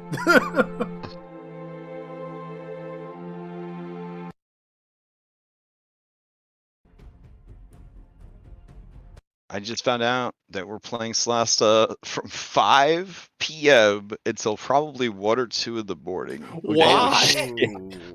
Jesus. Because it's fun and because none of us have any self-control. And today I don't have any other responsibilities, which feels pretty good. So, I'm gonna get Oh, a okay, that's fanspiration. fair. That's fair. yeah, have that shit on in the background. You just milk that fanspiration points, the channel points tonight. Let me tell you Oh, what. Yeah. Oh, I love Celeste Night for that reason. And also, it's actually kind of fun to watch. It is my favorite It is. bad game. It is my favorite bad video game. Are you noticing any similarities? Between what and what? Never mind. Oh, okay. Let's see. I love how broken all the homebrew monsters are. And now I'm kind of coming around to the broken ass homebrew subclasses too. They're pretty neat. They've given me a lot of confidence about just making whatever you want. Nothing matters. All right, let's roll all these sweet boys and girls into initiative. There we go. It's like I dropped a bag of golf balls. Alrighty. Boy, that's a big initiative. I saw a 20 in there. Well, we don't do any fancy pants stuff. So let's see. Oh no, they have a blade master. yes, guys. I We're see. screwed. We're so screwed. Oh, yeah, yes, he a is proper riding. opponent. Yeah, he is riding on the damning wyvern. So good. All right. Top of the order is a Barnabas. Yeah. Here, let me clear All right. chat. This is actually, as glad as I am is that we have it, I'm really not the best person to go first, because they're going to steal back almost immediately. But as a warlock with Eldritch Blast, you have the best held cantrip in the game. Crash So- Shep, I'm going to let you know a little thing. You may never Yeah. see me cast Eldritch Blast ever again. Oh, okay. So, I'm going to move, What? probably What? move forward. Did you stop being a warlock? No, you'll see. Oh, okay. How far away are we? Is it up in the air at all? Good question. I think for dramatic effect, it would be flying, but they would definitely stay low because they wanted to, get So up on distance- you guys. The distance So track. we'll say it's 20 feet off the ground. Okay. Then I will move forward like 15 feet. Would that get it within 90 feet of me? Because right now it's at 100. Sounds good to me. I'm not playing Pathfinder right now. I don't have to use my Pythagorean calculator. All right, great. right. I get to that range. I cast my hex upon it for strength, and Oh, okay. I pull out my rifle, the Benoit blaster, and I level at it. And for the first time, you hear a thunderous bang erupt from it as I actually fire the gun. Oh, And I'm like- okay. 19. Oh, it's secret, but yeah. yeah. Right click reveal it. What do we got? 1 second. I've been testing it all session, so I've been keeping it in. Okay.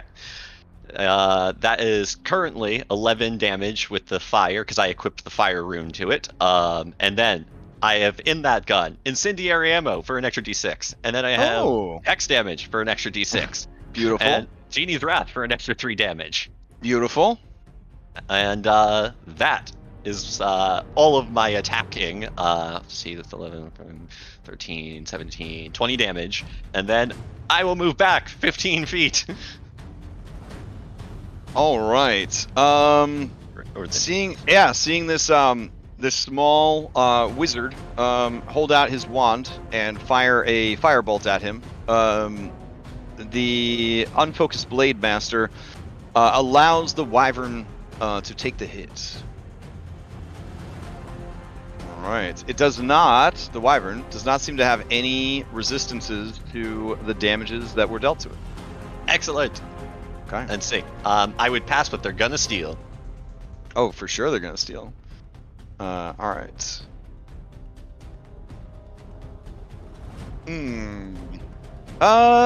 Yeah. All right. The Blade Master calls out in. He's gonna call out in Giant, and then he's going to call out in Sylvan. No need to take a life. Just kill them. Kill them all. And then Oh, right, Fina would the- translate because he does giant. there you go. There you He'd like go. to kill us all. He is going to. It's not his turn. This is very assumptuous of him. He is going to have the wyvern fly up, and then fly up again. So he is now. Let's see. 80 plus 80 is 160. So he's now 180 feet up in the air. Wait, Crash. Uh huh. Funny question. Sure. Do I recognize the Blade Master? I rolled for that. Actually, I rolled for that. This is not that guy. No. God damn it! Yeah. But I did say, you know what? We'll give it a 5% chance, and if I get, we'll see if it's the guy. But it was not the guy. And I'll check that for every Blade Master you meet. I will check to see if it is the Blade Master. All right. So yeah, on its turn, it is going to fly up and up. Let's see. And then it will use its bonus action for a minor action to move another 5 feet, and then it will pass to its boss, who is riding on its back. And everyone, you get the idea that this guy is gonna go tattletale on you. He's not gonna fucking stick around and fight you guys. He left 3 giants. He's get the fuck out of here. All right, and so they're gonna fly higher and away, with a move and a dash. And I don't believe this guy can make the mount do anything else. Let's see. As a Blade Master, he does have a cunning action. So he will use, 3 fucking times. So this dude wings it skyward. All right. I do. You guys are welcome to chase after him as he wings away into the sky. The weather was described as not being cloudy, so you can kind of see the speck of him flying away. I would say that extreme range could work. He's up 425 feet, but he is already also distancing himself as he is flying upwards, and he does seem to be heading to the northeast. So if you chase him, I will switch you over to an airborne map, essentially. But you can definitely fire on him, or if you have spells, there is an opportunity here. So that is his turn, though. He is going to go ahead and pass to... he will pass to Quick Giant. That makes sense. Quick Giant goes. Alright. Quick Giant is going to pick up nearby boulders, of which this map has plenty. And him's going to throw that boulder. And let's see. He can only throw 1 boulder, so he's got to make it count. This little guy casts spells. Spells bad. So that's what he is going to do. He is going to... Or could he actually reach you? No, you're too far away. Yeah, so he will just throw rock at you. This is for you, Barnabas. Okay. Le Rock. And I don't know why it's registering as a +2. That's not enough. That's not enough. It should be a +6 to that, so it'd be a 19. Yes, that will do it. Well, 17, right? Or he has advantage. He doesn't have advantage on you. But 13 + 6. I'm saying his modifier was 6 lower than it was supposed to be. Okay. Okay. Yeah, that's gonna hit. That means the damage increases too, right? Yeah. Here, I'll just roll a fresh check for you. I don't know why these rocks aren't set up properly. There we go. Would it work now? Let's see. Yeah, there we go. Yep. So it would be coming in. No, the strength is added, so the damage is correct. So 18 damage as this rock just goes. Okay. Like hurling through the air at you. All right. All right. Oh. You have already acted this round, so you may not steal. Okay. He is going to pass to. He'll pass to Chicken Redcap. All right. Chicken Redcap is going to examine his stats. Oh yeah, you slow boy, because you got them big iron booties on. And let's see. Iron boots. How did giants? Well, you said you were kind of luring them in for an attack, so yeah, I guess that makes sense. All right. Yeah. Let's see. Ironbound Pursuit. Move up to its speed to a creature can see and kicks them in the face with its iron boots. Yeah, that sounds fun. All right. So, Barnabas, it's gonna move, and then it is going to. Run the rest of the way using Ironbound Pursuit, and it's going to launch itself into a front flip and try and Mario Goomba stomp you with its boots. Oof, that's a beefy stomp. All right, give me a dexterity saving throw. one of these guys does that? Oh my goodness. We faced this back on the farm. Is this this isn't save or suck, is it? It's save or suck. So Okay, then I'd like to roll this with DM inspiration because I do not have a good dex. yeah. If you have DM inspiration, definitely spend it. Save or suck's the best time to do it. Ooh, unfortunately, a 12 is not enough. You are looking at falling prone and taking 24 points of bludgeoning. Is it or 29 close enough? bludgeoning. Is it close since enough? you asked, Give it to me. here you go.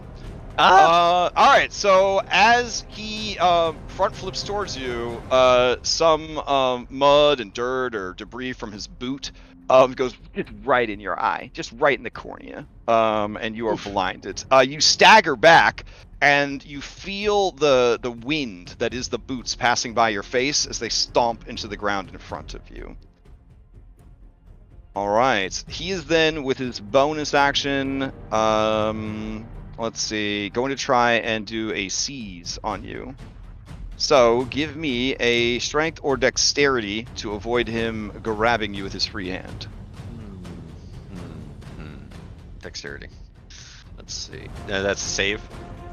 Yes, dexterity or strength save. All right, so with a 9, he has grappled you, but he is completely spent on action economy. Oh, I took damage. I need to roll for concentration on Hex. I should add that status. Sure. Let's see. All right, so while you were calculating that, he will pass to... Are we using fan spell to still, guys? Oh, and I took that. I mean, people can use normal bludgeoning. inspiration to steal also if they wanted to, but... The guy that we needed to hit has already gone, so we don't really need to...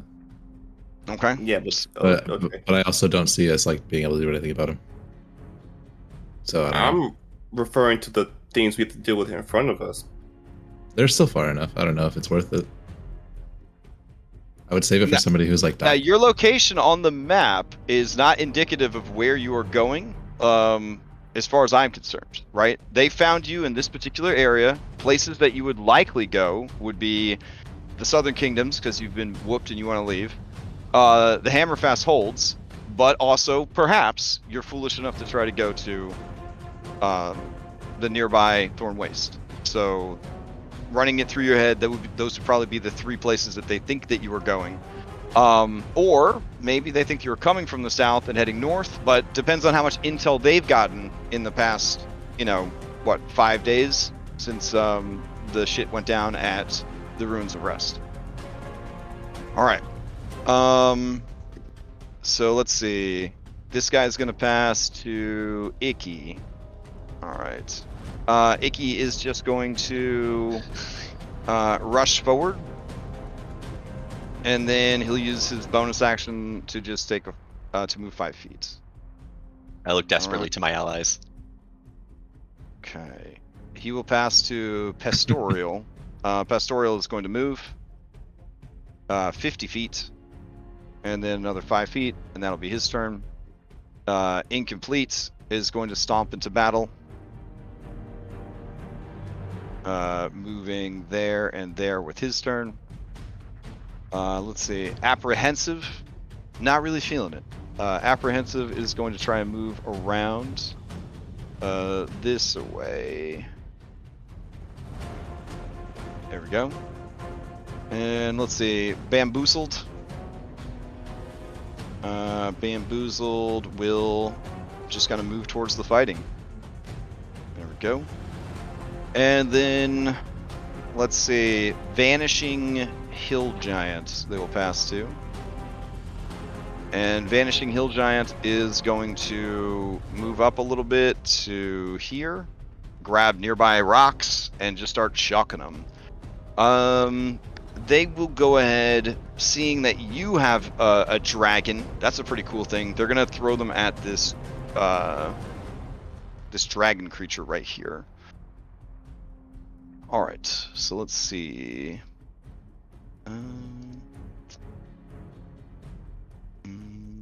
Here we go.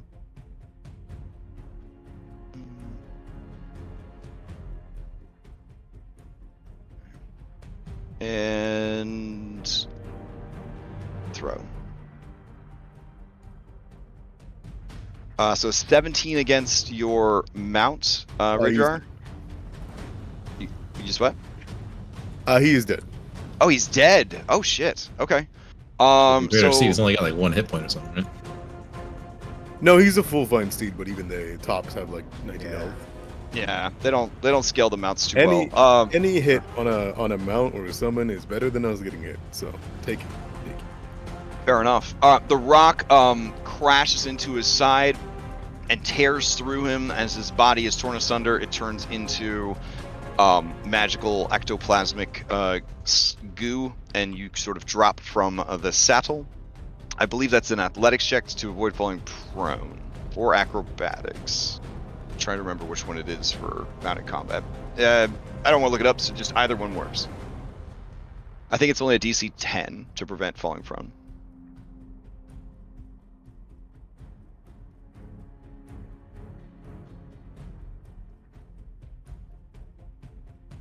Oh, so there we go. Yeah, no problem. So he disappears, and you sort of just ride the, well, I mean, you know, however you want to flavor it, but he disappears and you land solidly on your feet. Sounds good. All right, since your mount was damaged and he shares your action economy, do you want to steal? Absolutely. All right, Rager, out to you. So first things first is that Ragiar is going to transform. He will take out, seeing how the situation was going, he was going to pull out the Ravager, or sorry, the Bloodbane, the new weapon, but instead he is going to pull out the Fey-based one and look towards the Redcaps, who we know are said creatures. And as he pulls it out, he is going to skewer it into himself, he's going to transform, and as he does, he is going to make his way into the midst of all of them.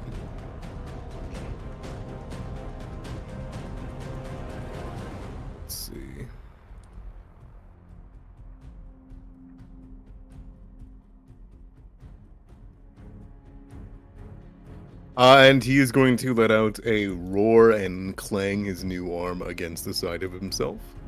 He's going to roll for free temp HP. Aye. So that's not as much as the snack lunch. So snack lunch is going to stay. And he's going to ready in action. As he's going to let out a cry, he's going to wave and distract all of the red caps that he can. And he's going to ready in action to channel divinity. Okay. So that is going to channel out fear to all these nearby creatures, right? Yeah, he's going to ready in action for when all of the red caps run. Excellent, excellent. Okay. All right, that works. Let's see. Who would you like to pass to since you did not damage anyone? I'm going to pass it to, let's see, Layla. Okay. All right, Layla, to you. Okay. Layla is going to concentrate, and the earth near Barnabas is going to kind of shatter upwards. It should be able to catch these 3 red caps in it.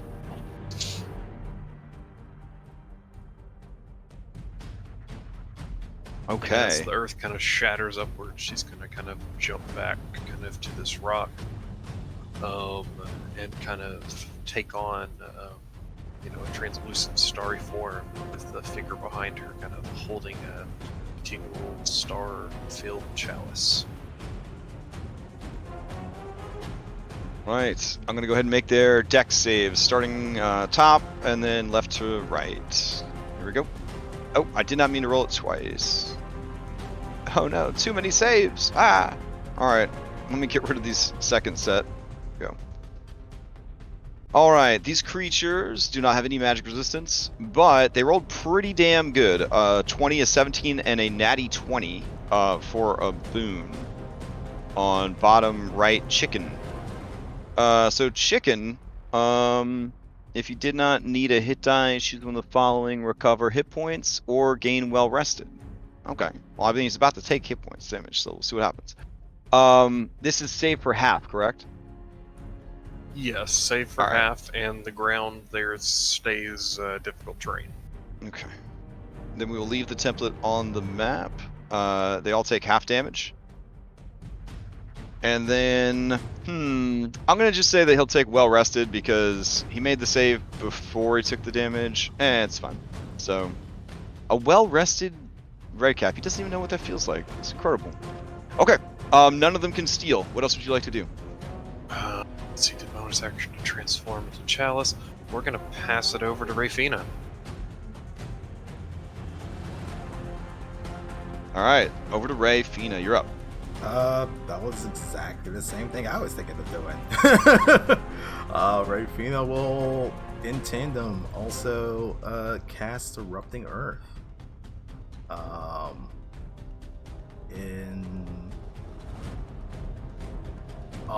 Roll far less. Jeez. That's tragically bad. Fuck. Eat? What the fuck? How is that possible? A The 1, a 2, D12s. and a 3 Oh. on a D12. D12s are so swingy. Yeah, they're so swingy. Okay. Was it the same exact location? Same exact location.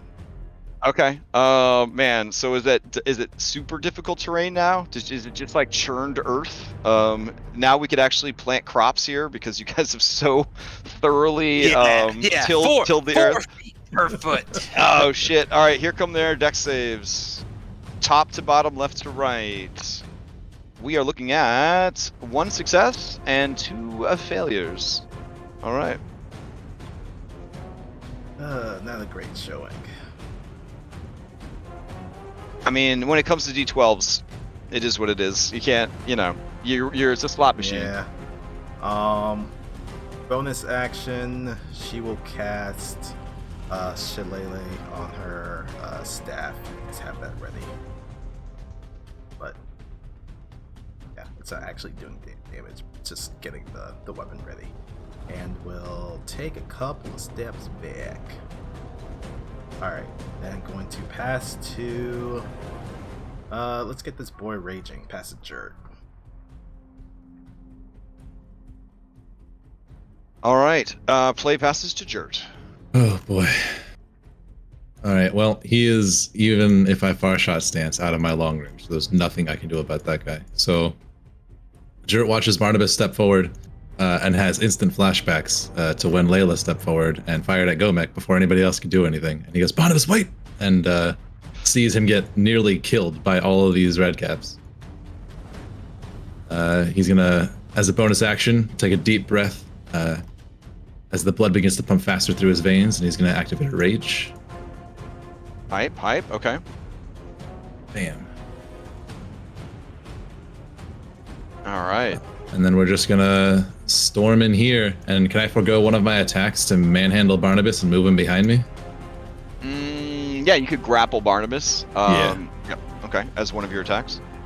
Barnabas, do you consent to this? I mean, yeah, totally. But I think Okay, he knows okay. I can get out of grapples pretty easy. Okay. Because these cuties, they're definitely... but you are currently grappled, so Jert, it's not Right, about yeah. what Barnabas wants. You'd have to oppose the grapple of this Yeah, guy's. that's what I mean. I'm gonna roll give an me an athletics. athletics check. Yep. All right, sick. Advantage because rage. 17. 17 will do it. All right, so yeah, he rips Barnabas back here, puts him behind this rock here, and then we'll step in his place. Okay.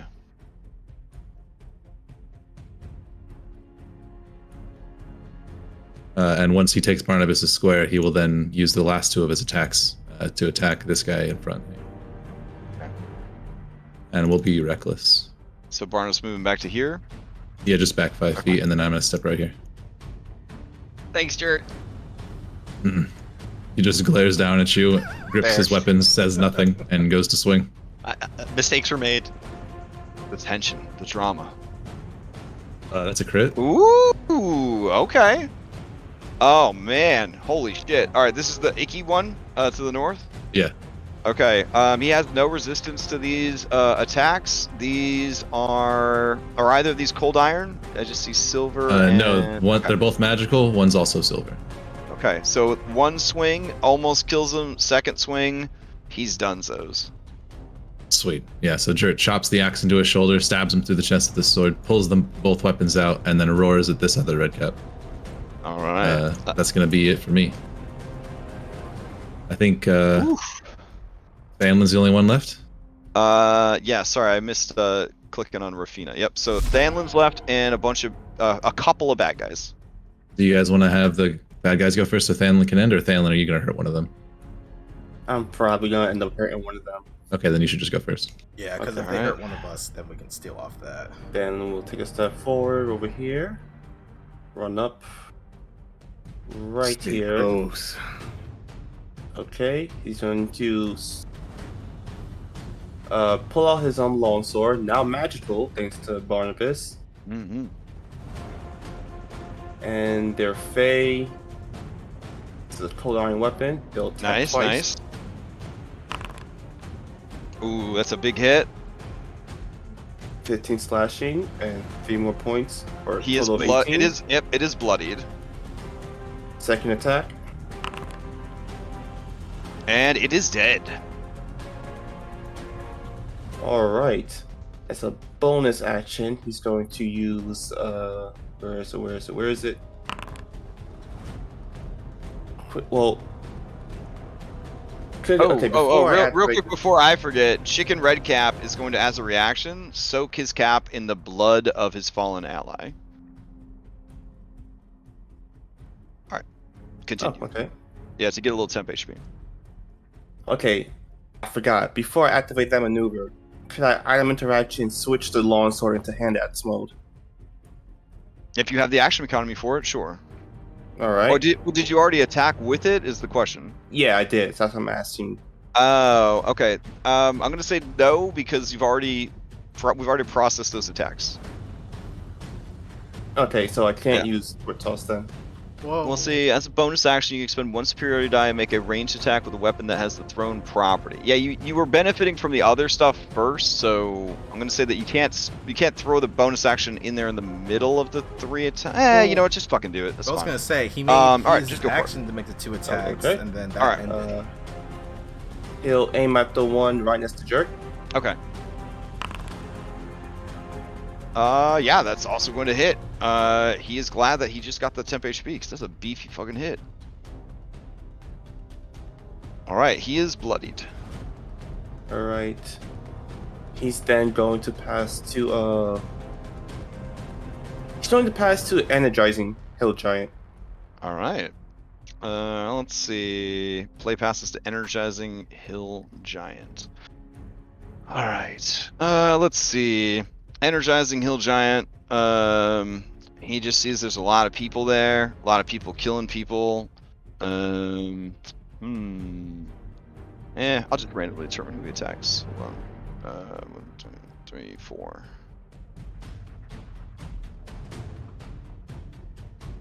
To Radriar, he's going to chuck a boulder at you.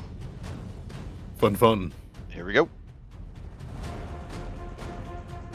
Oh, that's a big mish.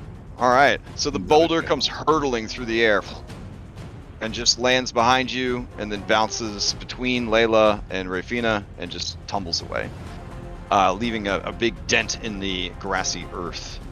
Alright, he is going to move closer with his movement, so he'll go to here. Play will pass to Mortified. Mortified is going to... let's see. He's gonna race down here, and then there. And then finally play will pass to Glamorous, and Glamorous is gonna run dash and 5 feet of movement to there. And that will do it. Alright. And then that brings us to the end of the round, and I think the end of the session. So unless anybody steals, going into the next round, he'll probably just pass to more of these outliers. So I guess we'll start with Apprehensive. Alright. Oof. So, go ahead and wind this down. Man, oh man. There were a number of possible encounters. One of them was an actual regiment of troops. One of them was a bunch of bugbears. One of them was essentially a hunting pack of manticores. This was a particularly beefy one. But there's no way that they would trust these three guys and a bunch of redcaps to just kind of go marauding on their own. So of course they got to keep an eye on them. It is what it is. It is what it is. You could take solace in knowing that with all of the wizards that they have in their employ, and the clerics, they probably could just scry you guys whenever they want, since they're familiar with you and they have plenty of spellcasters. So it's not the end of the world that you were spotted and they got away. So really don't beat yourselves up too much. Again, you are facing a well-trained army with lots of resources. These are not just mindless Lord of the Rings orcs. This is a well-trained, well-equipped, magically backed army. So one dude seeing you and flying off, not the end of the world. So please do not beat yourselves up too much about it. Yeah, by this point in the campaign, they are well aware of you guys. They're well aware of you I guess guys. the red caps are... Before we beat ourselves up over it, how far off map is he? I would say that he is up and over. So for now, we'll just put him on the corner, and we'll put him at about 400 height. So he's 400 and at the very corner of the map. So this is not insurmountable distance at your level, with some of you being spellcasters. If it means a lot to you, you could definitely do it. We would just set up a secondary map that would essentially be dealing with him in the air. So, it's one guy. It's not the end of the world. You guys are about to go into a place that no one in the right mind would follow. So, yeah, no worries. All right, quick announcement as we end. Let's see. Turn on Jish music.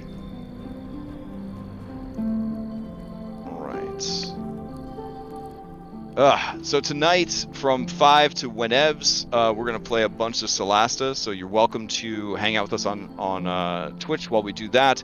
Tomorrow morning we've got Red Hand of Doom. No, I'm so tired. Oh, that's us. Tomorrow, That's us. yeah, let me start Oh, over. man. Let me start. Tonight we have Solasta from 5 to whenever. Tomorrow morning we have Curse of Strahd Daybreak. Tomorrow night we've got Mythic Odyssey. Monday we have canceled the game. We have nothing going on. If you are following Monday's game, it is only got about 2 months left to go. Only about 8 more sessions in that campaign. They're very close to the end of all of that. Then we've got Double Feature Tuesday. Dom's running Cyberpunk Red. And then me and a couple other people from the server are playing in Pathfinder 2E Abomination Vaults with GM Ashwin. Wednesday, nothing's happening. It's fucking amazing. Thursday, we've got Curse of Strahd Nightfall. Friday, Orf continues Rime of the Frost Maiden. And we will have another Crash Down Vodcast. We did a rap party last night for the Monster Hunter game, and it was really nice to hang out and talk about the game and all the homebrew that we used and the stuff that we liked and the cool fights that we had. It was a great campaign, and it was really nice wrap up for everything. So if you didn't watch that, but you kind of want to hear the best parts of it, story told around the fire, as it were, it might be a good VOD to check out. And then Saturday morning, we will be back here. All right. Does anybody else have any other announcements before we adjourn? I'm going to be streaming my first campaign in a couple months. I'm starting to look for players. It's going to be a big Dragonlance game. So if anyone's interested in that, shoot me a message. But I'll probably be wrapping up around when this game's done, I'm feeling like. Okay. Sounds good. Well, I hope everybody enjoys the rest of their Saturday and has a great weekend, and see you around at Discord. All right. Thanks for running.